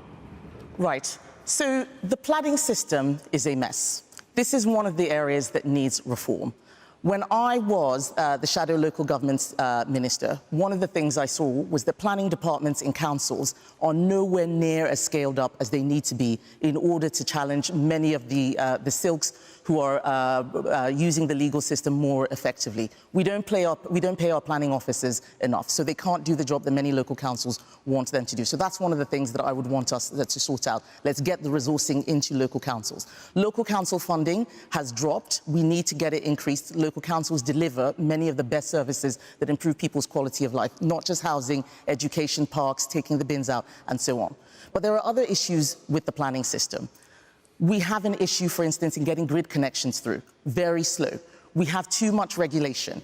When I was in government, one of the things that the developers and businesses that wanted to invest in housing kept telling me that we cannot comply with all these rules. Nutrient neutrality being one of them. That's one of the things that I would change. So we need to look at the regulatory system that is slowing down planning. We need to look at those people who are very clever, who know how to game the system. We need to look at many of those people who are holding on to land and not releasing it for development. Well, on that point, I mean, people don't like having big pylons built near them. They don't want to see the green belt built on. Are they right or wrong? I think that they are right. I have this issue in my own constituency. I have been pushing for an underground solution, especially as the pylons that are coming through are not serving the constituency, they're not serving the area, they're going straight into London where there is a lot of demand. But we need to have a little bit more consensus. The reason why we have this issue with pylons is because we set a target for net zero before working out a plan. This is the thing I am telling all of you we need to stop doing. But your government brought in net zero. Well, I spoke in that debate. You look at it, I spoke in that debate and I said, how is it going to be paid for? And this is what happens when you don't have a majority. You start making concessions to the left. This was one of the areas where we got a majority in Parliament with Labour and Lib Dem votes. I was not happy about us setting a target without a plan. We did this during Brexit as well. We said we'd leave, we didn't work out the plan, and we all saw what happened. That is why I am not talking about policies and throwing them out. We've seen what happens. Let's start with a plan and let's base that plan on conservative principles. Okay.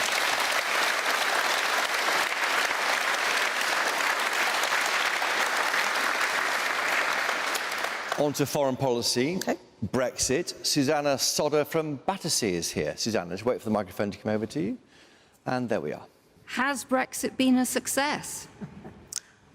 Some of it has been a success, but a lot of it has not, because we are still too scared to take advantage of the opportunities.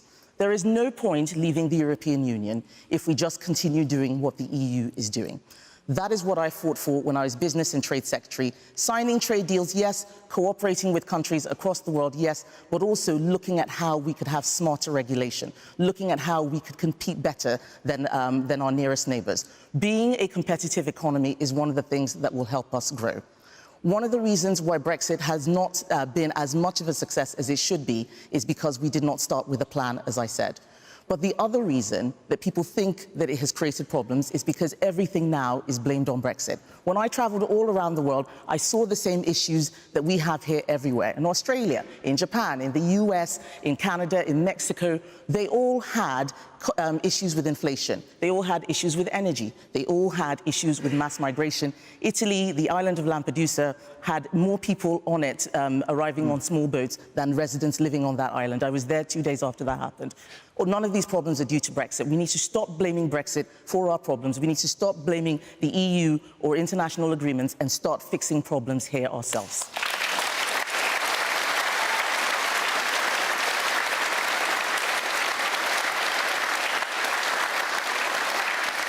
But you had the chance to fix problems and didn't, did you, on retained EU law? I mean, how many measures did you axe of the 6,725? Over 2,000. But we kept laws that we wanted to reform. So there's nearly 4,000 left. Yes, well, I wasn't going to get rid of product safety laws, was I? I wasn't going to scrap those. It's not the provenance of the law, it is the purpose of the law that you need to look at. I was very much against a bonfire of all regulations without thinking about the consequences. Why? Because I'm an engineer. I used to code. You don't just delete everything and then hope for the best. That is not smart. I am somebody who thinks through what I am doing, and that is why I removed well over 2,000 regulations. We're reforming some of them. If you want to reform a law, you don't delete it, you keep it there, and then you make amendments to it. That is what I did. I'm proud of what I achieved. I'm also proud that I was the one who removed the supremacy of the European Court of Justice from the UK legal framework. No one else has done more on Brexit than I did. When I voted leave...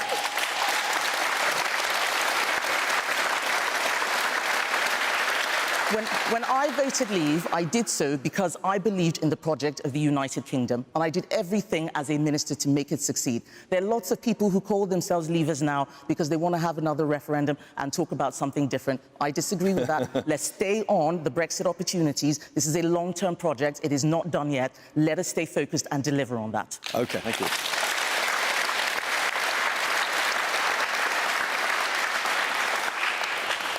Thank you, Kemi. There we are. Just come forward. Sorry. Just come down. Thirsty. Just come over here. They can see you better if you're a bit nearer them. Thank you. How you beat Labour, big issue, of course, for your party. Lionel Zeta from Edmonton and Winchmore Hill is here. Lionel Zeta. Where is he? Oh, there you are, sir. Thank you. Microphone coming to you. There we are. OK. Good evening, Kemi. Given that Reform got more than 4 million votes in July, and given that most of those votes came from our natural supporters, if you became our leader, what would you do to see off the threat of Reform next time? Thank you, Lionel. It's very important that we understand why we lost votes to Reform before we start planning how to tackle them. My belief is that we lost votes to Reform because we didn't deliver on our promises, especially on immigration and on tax. So we need to deal with those two issues. We promised lower taxes, we promised lower immigration, we didn't deliver that. But in order to do that, we need to focus on the first half, which is not making promises we can't deliver and earning back trust. But we also need to look at what the Reform Party leader has done to be successful. Nigel Farage speaks with clarity. He speaks with conviction. When people hear him speak, they believe that he understands their concerns. For a long time when we were speaking, people just heard this technocratic, managerialist language that didn't mean very much to people. It was all policy and no principles. That is why I keep emphasizing principles. Some people will say, oh, you need to tack to the left, you need to tack to the right. It is not about left or right, it is about right or wrong.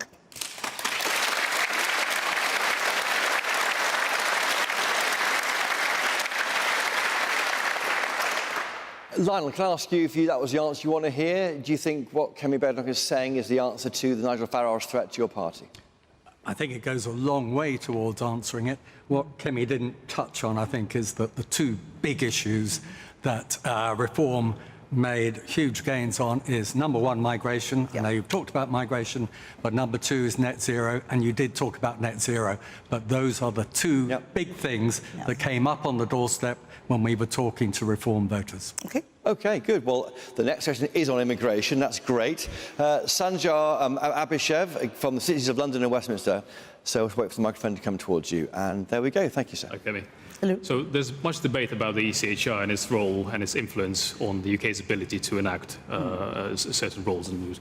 Now, Robert was unequivocal that we should be leaving the ECHR. Do you agree with him, or is there an argument that UK can use its influence to actually, for us to be able to reform it? Reform it, yes, quite. Thank you. Thank you.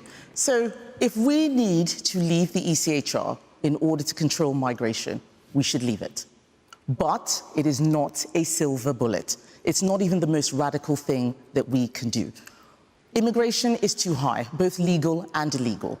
We need to tackle that. It is causing a strain on public services. We're not able to build housing to keep up. It is not fair. But we have to ask ourselves, why is it that countries that are in the ECHR are able to deport people who are there illegally better than us? France is able to send back about 70%, where we send back about 10%. So it cannot be the ECHR that is stopping us from doing that. That is why I don't want us rushing out to give promises when we don't have exact reasons for what is happening. The ECHR may be a solution. It is something that I would consider. But if we are going to do that, we're going to have a proper wholesale plan. Leaving the ECHR is not dissimilar to leaving the EU in terms of the consequences. Last time, everybody forgot about Northern Ireland, and then we started playing catch-up. We cannot make that mistake again. The ECHR is something that will impact Northern Ireland if we leave and Ireland is in there. What are the consequences of that? The ECHR and the Human Rights Act are what I use to defend many gender-critical women who were very worried about single-sex spaces. The ECHR has helped us with freedom of religion and belief. If we take it out, we need to make sure that we have something else to replace it. That requires work, not just a promise. But there are...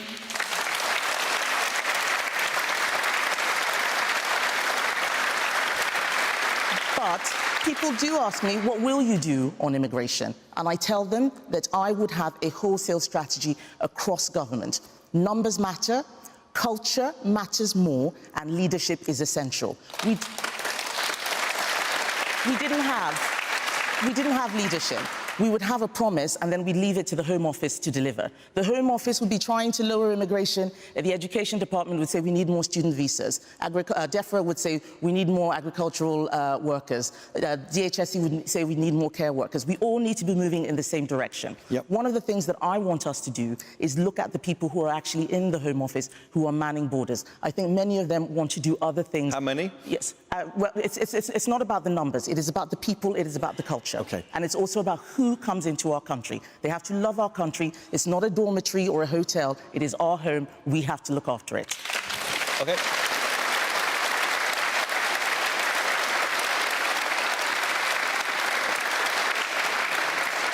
Just very, very quickly, you mentioned that the trans community there. Is Tim Roll Pickering here from West Ham and Beckton? A quick question, sir, from Tim Roll Pickering. Is it time to end the culture wars? Hi, Tim. Thank you. That is a great question. It depends on who started these so-called culture wars. They say you may have started it. No, I don't think so. A lot of these things were happening long before Conservatives started speaking about them. I am worried about the way people talk about the history of this country. We are teaching younger generations to hate their country. I can tell you now, this is a dangerous thing. We are teaching people in this country to see difference rather than see the shared identity which we all have, which is being British. I will always defend that.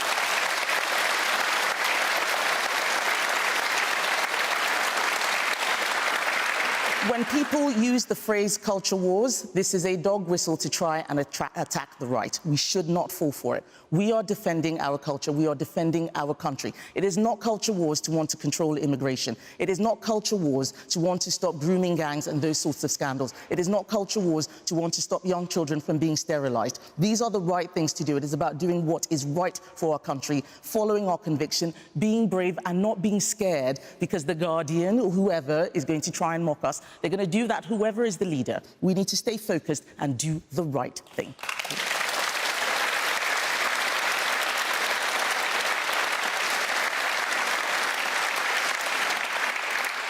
Law and Order now. Andy Avery from Beckenham and Penge. Andy, there, wait for the microphone, sir. Off you go. Good evening. The criminal justice system isn't working. What policies would you advocate to ensure speedy and effective justice that exonerates the innocent and convicts the guilty? Thank you very much, Andy. And I know I said that I didn't want to talk too much about policy, but there are some things that I believe strongly. One of those things is that prison works, and we need to build more prisons. That means we can keep those people who are most dangerous in prison, not let them out as we have seen recently. But we also need to stop the pipeline of young people who go through the revolving door of prison. That means looking at family, for example. We have stopped talking about family. Family is the greatest defense against starting a troubled life. We had many policies in government to try and tackle that. I remember when I was in the Communities Minister, we worked on the Troubled Families Programme.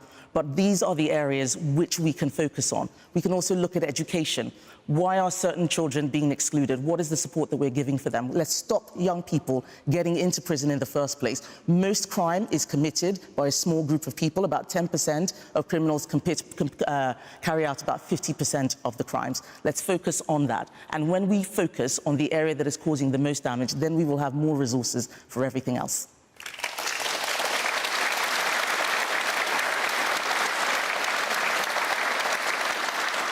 I mean, you say prison works, but next week, 2,000 very dangerous people are being released because of your government's leaving the prisons overfull.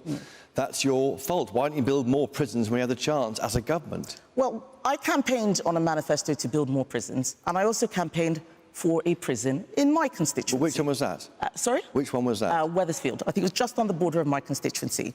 Why didn't we build? One, COVID. It just stopped all of the building programmes. But two, more significantly, that site, which was a former defence site, is now housing asylum seekers. It is all connected. We cannot build a prison on that side because we have so many people coming into our country who we are processing. Until we solve the migration issue, especially the illegal migration issue, we're going to have so many second or third order effects. Hotels being used, instead of having tourists in them, housing asylum seekers. Prisons that should be built being used to house people that we are processing. This is why I talk about that system. We need system thinkers. We need people who are going to start from the ground up and redesign the whole thing. It is all a big mess. And I'm sorry that we weren't able to do that. We wanted to do it. It wasn't for a lack of will. But the system that we were operating in, it does not allow us to govern properly, and we have to change it.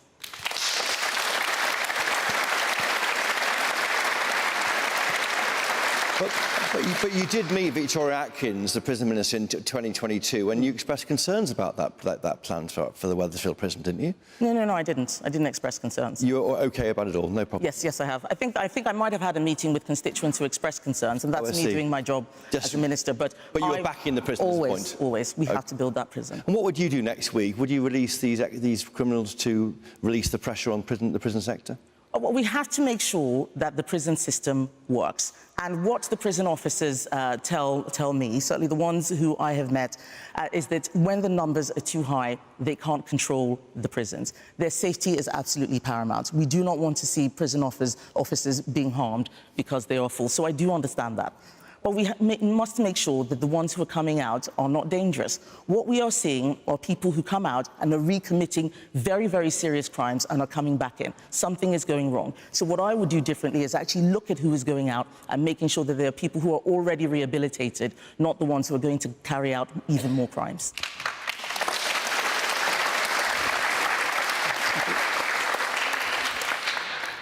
So, in summary, you would release them. What Labour's doing next week is understandable, given what's going on, or would you try and find a different way to house these individuals? This was something that was a challenge for us.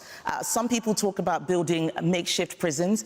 That's not quite suitable for some of the sorts of people who are in there. They need to be very secure. So we need to be careful. I'm not saying that we did everything perfectly. I'm not somebody who is going to be obstructive in opposition. Where there are problems that we can help Labour, we should do so. It's not about attacking them on every single thing. It is about being focused and making sure that we have a better plan. OK, thank you.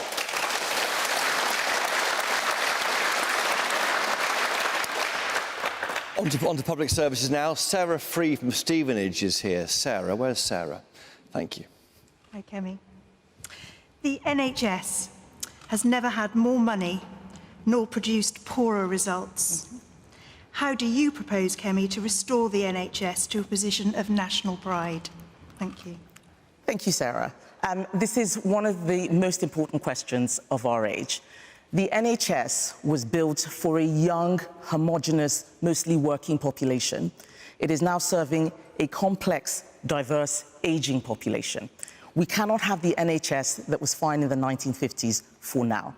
There have been many amazing developments. It is doing so much more than it ever used to do. But you are right. We have put more money into it, and we're not getting as much out. We're even getting less out than we used to have before. So the reforms that I would want to see are ones that we have in partnership with the staff of the NHS. They understand it better than we do. It is the biggest workforce, it's certainly the biggest single employer in the whole country. There is something that needs to be done about talking about what the NHS of the future can look like.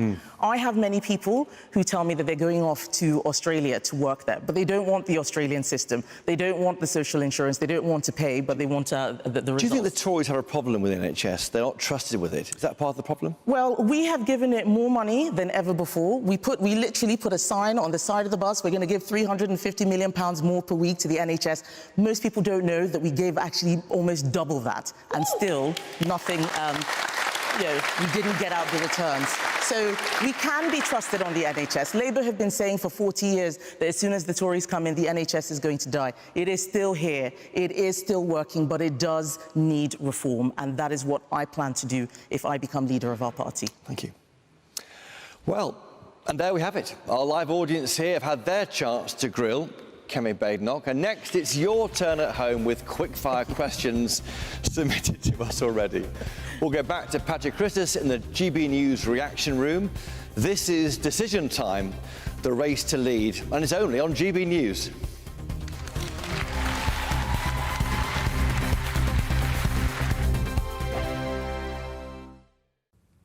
Hi there, time for the latest update from the Met Office for GB News. Clear spells overnight will lead to foggy conditions for many by dawn, and then it turns increasingly windy ahead of an unsettled weekend. Low pressures approaching for Friday, but ahead of that the isobars are actually opening out. That means lighter winds overnight with clear spells, temperatures falling away, and with the relatively moist ground already in place, we're going to see mist and fog forming in many spots, but particularly central and eastern and southern England, East Wales as well. So some poor visibility on the roads first thing, a fresher start compared with recent mornings, 5 to 9 Celsius likely. But watch out if you are travelling during the morning, there'll be some dense and widespread fog around. Not everywhere will get the fog, but where it does occur could lead to some very poor visibility. Away from the fog, some sunny spells across parts of England and Wales, central and eastern Scotland. But for western Scotland, already the first signs of a more unsettled spell arriving with outbreaks of rain and a freshening wind. Likewise for Northern Ireland, the first spell of rain moving in by 8 or 9 in the morning. It turns increasingly unsettled then across northwestern parts of the UK, with the strongest winds expected in the northwest of Scotland, accompanied by heavy rain and high tides. Could lead to significant impacts during the day. Once the fog clears across central and eastern parts, though, it's a fine afternoon. In the Midlands, eastern and southeastern England, sunny skies and 17 Celsius. But a contrast by Saturday morning as the rain moves east, and it's a wet start to the weekend through the Midlands and eastern England. The rain does slowly peel away, but it takes all day in some places. Brighter skies arrive from the west, albeit with a few showers. And then later Saturday, a deep low arrives from the Atlantic, resulting in a very wet and very windy day on Sunday.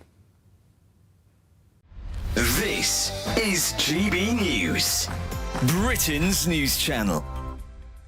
Good morning, Georgia. Your story is incredible.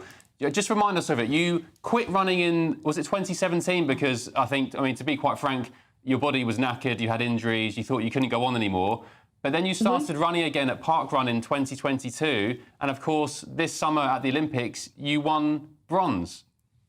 Yeah, that's absolutely right. Yeah, it has been a bit of a journey. And yeah, there was a period of time where I stopped running completely. And then Parkrun was just something I got into with my friends, my family, just local community. And I started to see the improvements that led me to get back in contact with my old coach and just worked my way back up to elite level running and got a bronze medal this summer in Paris. Did you ever think that would happen when you were beginning to take part in parkruns again? Did you ever think you'd be winning bronze in the 1500 metres at the Olympics? No, not at all. It would have been absolutely bonkers, I think, to think that at the time. It was just building my way up, but it was all about finding happiness in running again. And that's really what Parkrun does, I think, really well. And can you just tell us and the audience what had happened to you in 2017? So I had been like a good junior athlete. I had gone over to the US on a track scholarship at university, and I just experienced so many different injuries. So various stress fractures in my shins, and I just graduated and just thought there's no way I can run anymore. So took a big break, and then yeah, over the past few years, I just got back into running slowly, built it up, and Parkrun is just something that is on every Saturday. So many parks across the UK, very accessible, free. So it was just a really good way to get back into a fun but semi-level of competitive running. The People's Channel.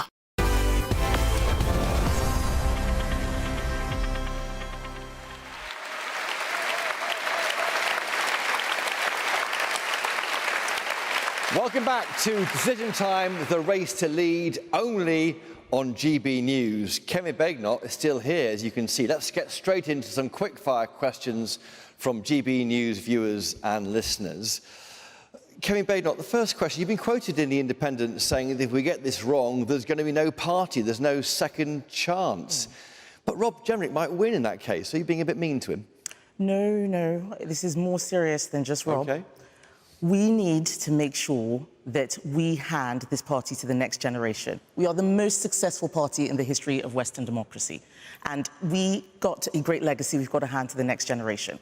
There is a new centre-right party that is eating our vote. There is no guarantee or no expectation that the Conservative Party must always be that centre-right party. So we've got to fight for our survival. We cannot be complacent, we cannot take it for granted. And that is what I mean. If we get this wrong and we continue to lose our share of the vote, reform will overtake us, and I do not want to see that. Okay.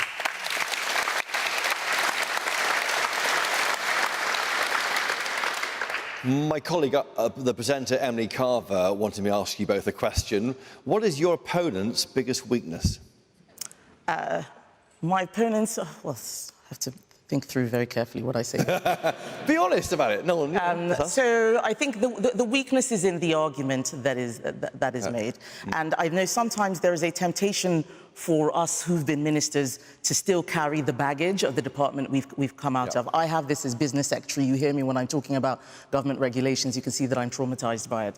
But I think that the ECHR argument is not the right one. I think that is the biggest weakness. I think it will divide our party. It will mean that the infighting and squabbling will continue. If we want to end the drama, we need to do this the right way. Let's come to a consensus. And maybe that is leaving the ECHR, but it is not about imposing your views on everybody else.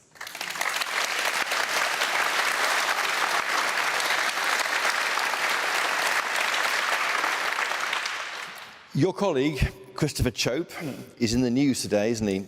He said that you are preoccupied with your children, arguing that it's impossible to be the party leader and a mum. Can you do both jobs? Of course you can. I love my children. I have the most beautiful children in the world. I want to spend as much time with them as possible. I said to all of you that family was one of my key principles. I know it is for everyone in this room. Family is important. We have to live by our principles. I was able to be a great business secretary and trade secretary and equalities minister, effectively doing 3 jobs while balancing my home life. If I can do that, I can do this too.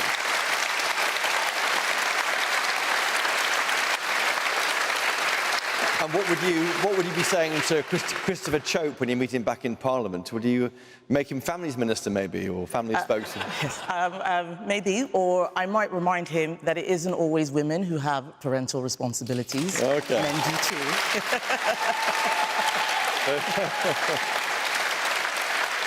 Should we, on the issue of stay-at-home parents, should we pay them to look after children, allow the earner to transfer their tax allowance to the person at home doing the care? This is a very, very interesting proposition. I think that we should look again at taxation on a family basis. I don't necessarily know if that is the right way to do it, but it is clear that those people who do stay at home to look after children are providing a great contribution to society. It is a lot easier to do it at home. That's the personal responsibility that I was talking about. Those people are living by their principles. We should make it as easy for them as possible to do so.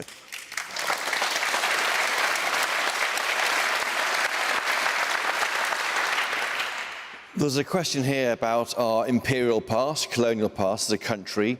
The Commonwealth Heads of Government meeting starts next week. Should we be embarrassed about our colonial past? No, we don't need to be embarrassed about our colonial past. Every country in the world, at one point or another, either colonized or attempted to colonize another group of people. This is the past. We need to talk about the future.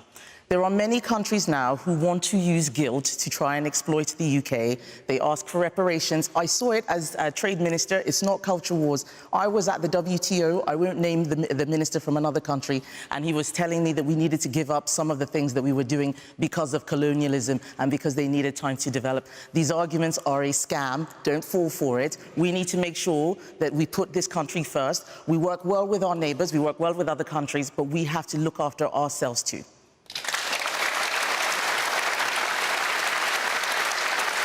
Well, I mean, those advocating for reparations would say, shouldn't we just make up for some of the damage we did through the slavery?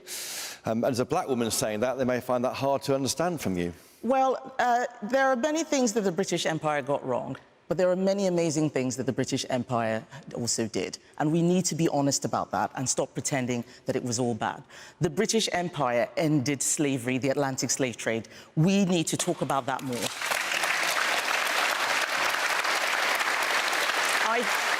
I grew up, as many of you know, I grew up in a Commonwealth country.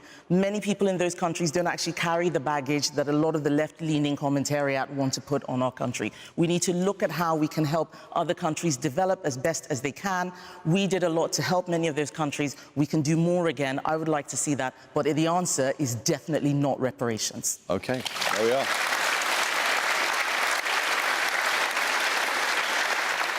Labour's putting VAT on private school bills from January. Would you reverse it if you become Prime Minister? OK, so... It's a policy. I know it is a policy, so I feel bad because I have to slightly change what I said.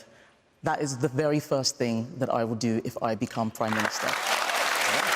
VAT, or certainly one of the first things I will do.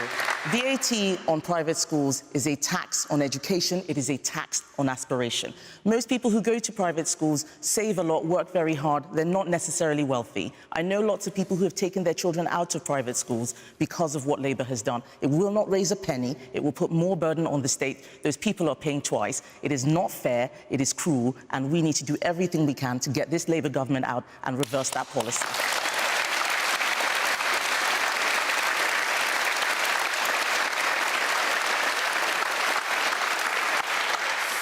You're a mother of three. Do you allow your children to use social media on their devices? No. There we are. Should parents do so? Follow your example? Well, they don't even really have devices. My daughter has a brick phone because she's just started secondary school. I think social media is very dangerous. It's very addictive. I know this because I use it myself. And if I, a 44-year-old, very hard-nosed MP, find it difficult, there's no way that a 5-year-old or an 8-year-old can, or an 11-year-old. Children should be off social media. It is for adults. OK, moving on. Have you ever taken drugs? No, never. Would you legalise cannabis? No. Would you bring back fox hunting? I don't think that I would change the regulations or the laws. This is not where the big crisis of our state is. I am somebody who has a rural constituency. We have local hunts. I'm very supportive of them. But in the long list of things that need fixing, fox hunting is not my top priority. Well, the government's going to outlaw trail hunting, aren't they? You'll vote against that, then? Well, let me have a look at the policy. I haven't seen what they're planning to do yet. Is there a role for your former colleague Liz Truss in your new team going forward? Well, she is not an MP, and people ask me these questions about lots of former MPs. What I say is that we need to look to the future. If there are Conservative associations that want to select former MPs, I think that they should be given the chance to do so, so long as those people are still in the ahead of other people and still jump the queue. It is for the Conservative associations to decide. We need more control of candidate selection by Conservative associations. It is not right to impose any candidates on them. OK.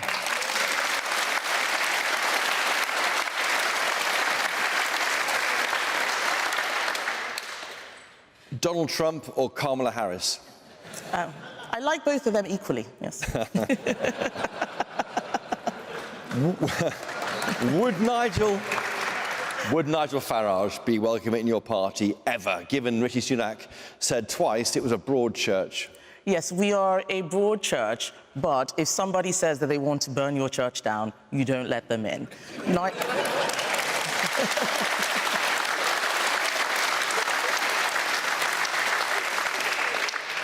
Nigel Farage has said that he wants to destroy the Tory party.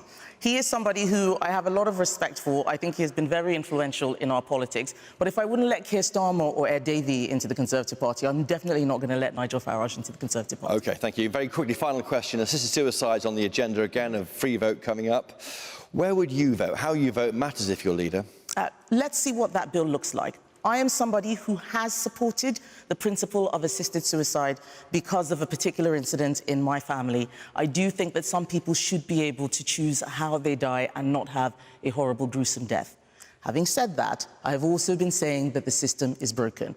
This system that is failing to deliver social care properly, I worry that it is not going to be able to cope with assisted suicide. I worry that the safeguards aren't going to be there. When I was Equalities Minister, I saw very, very poor safeguards around young children who are questioning their gender. I do not trust this system. Let's see what this bill is going to do. I will look at that bill very carefully. Thank you.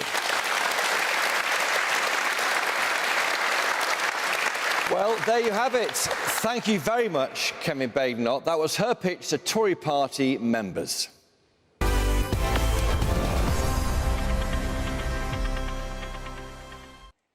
So, what do you think? Let's do a straw poll in the room. Hands up who has changed their mind after what you've heard tonight. Change your mind. Okay, interesting. Another very big question. In order, how many of you would vote for Robert Jenrick?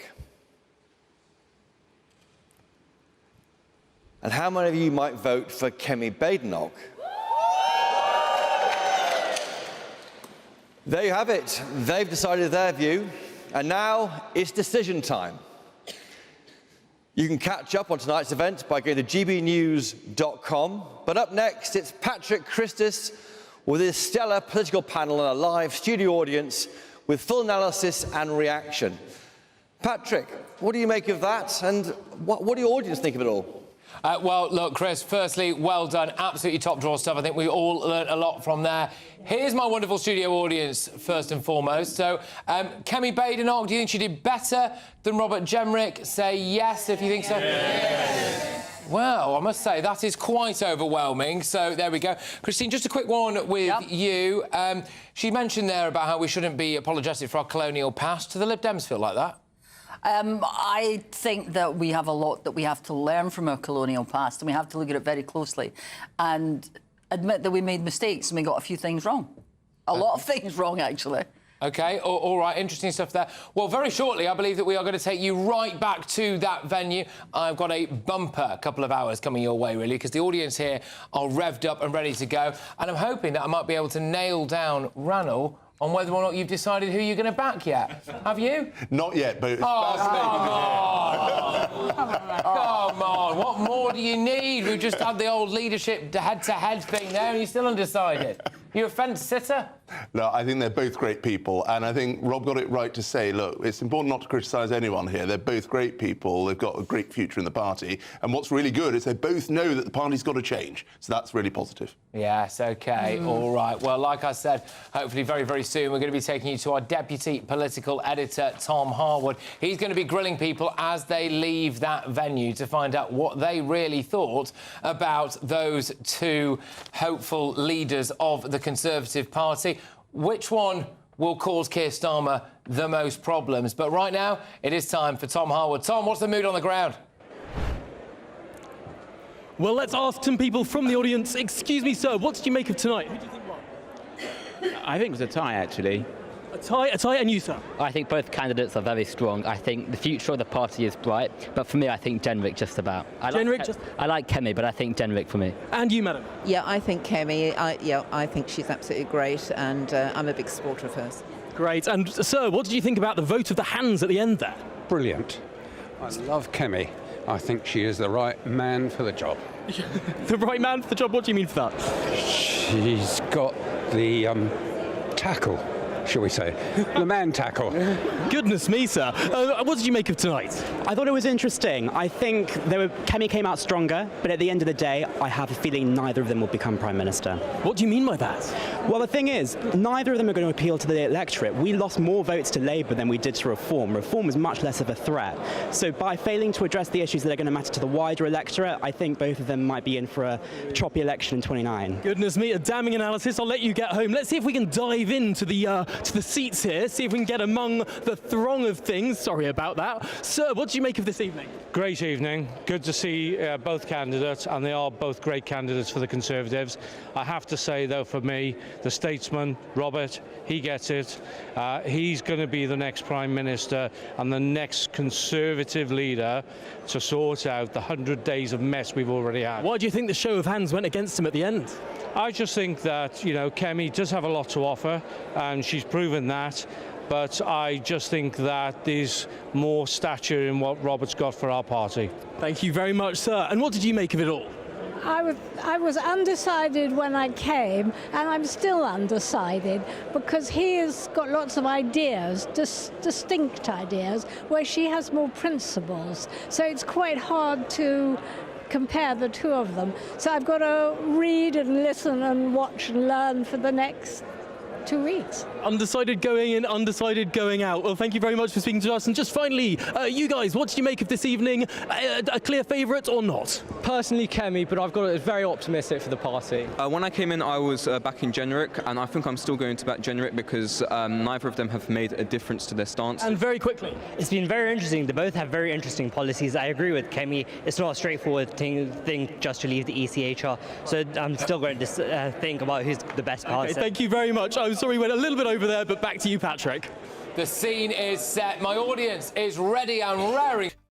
It's Patrick Christie's Tonight, and here we do things differently. It's explaining the absolute madness of this, doesn't it? It's explosive. I mean, this is very good. It's lively. 850. Your government sat there, Sean, and it did nothing. It's controversial. And the Middle East has been in turmoil since before I was born. It's everything you need to kickstart your evening. Everyone's had their Weetabix tonight. I love to see it. That's Patrick Christie's Tonight, weeknights from 9 p.m. Only on GB News, the People's Channel, Britain's news channel. Welcome to State of the Nation, daily plunge into the stories shaping our country. I'm Jacob Rees-Mogg, and Monday to Thursday we bring you the insights, the facts, the truth about how our country is being governed. Because what happens in Downing Street matters down your street. Tune in to State of the Nation every Monday to Thursday, 8 to 9 o'clock. Only on GB News, the People's Channel, Britain's news channel. Sunday with Michael Portillo from 11, only on GB News. Founded in 1990 in Knightsbridge in London, the Beverly Hills Bakery offers some of the finest American baked goods in the United Kingdom. Beverly Hills Bakery has delivered gifts to all the UK Prime Ministers of the last 20 years, with I think the exception of Sir Keir Starmer so far, and provided gifts for the royal family and for royal births. As we near the 35th anniversary of the bakery, I'm joined by the owner and head pastry chef, Rosa de Souza, and Manuel de Souza, who is the director of the Beverly Hills Bakery. How marvellous to see you both. Welcome to GB News. Thank you for inviting us. So, why has this formula worked? Why did London need a Beverly Hills Bakery? What we do is we're a bakery, but underlying it's actually a gifting experience. Right. So this is an alternative to flowers. So in terms of concept, that has maintained its originality despite going on for 35 years. And in fact, what I do is I often ask myself, why is it going strong? To remind myself to focus on those things that we need to focus on. So instead of sending a bunch of flowers, you send a beautiful box of cakes like that, or confection like that, complete with bunnies and so on. Exactly. So you have the concept on the one hand, but you also need the quality of product that goes inside. And I think that's where Beverly Hills Bakery has got a great product. And it's where Rosa comes in, isn't it? Yes. So when did you start to bake? Did you start to bake domestically in your home, and did it spread from there? We started from home, my mother's baking, where we didn't have all the stoves and things like that. We baked on the charcoal, you know, like figurines. Yes. And we started baking. I learned from my mother the baking. GB News, the People's Channel.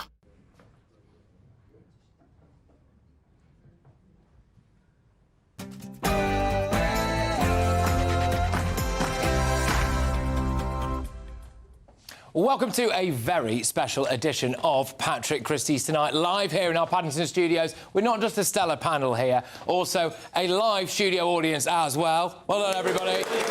There we go. So what we have just seen is going to shape the future of British politics. They are going to try to be your next Prime Minister, but first, of course, they've got to become the leader of the Conservative Party. So we're going to be hearing a heck of a lot from you. First, Robert Jenrick came out swinging. There's a clear choice here. It's leave or remain. And I'm for leave. Leave or remain, cap or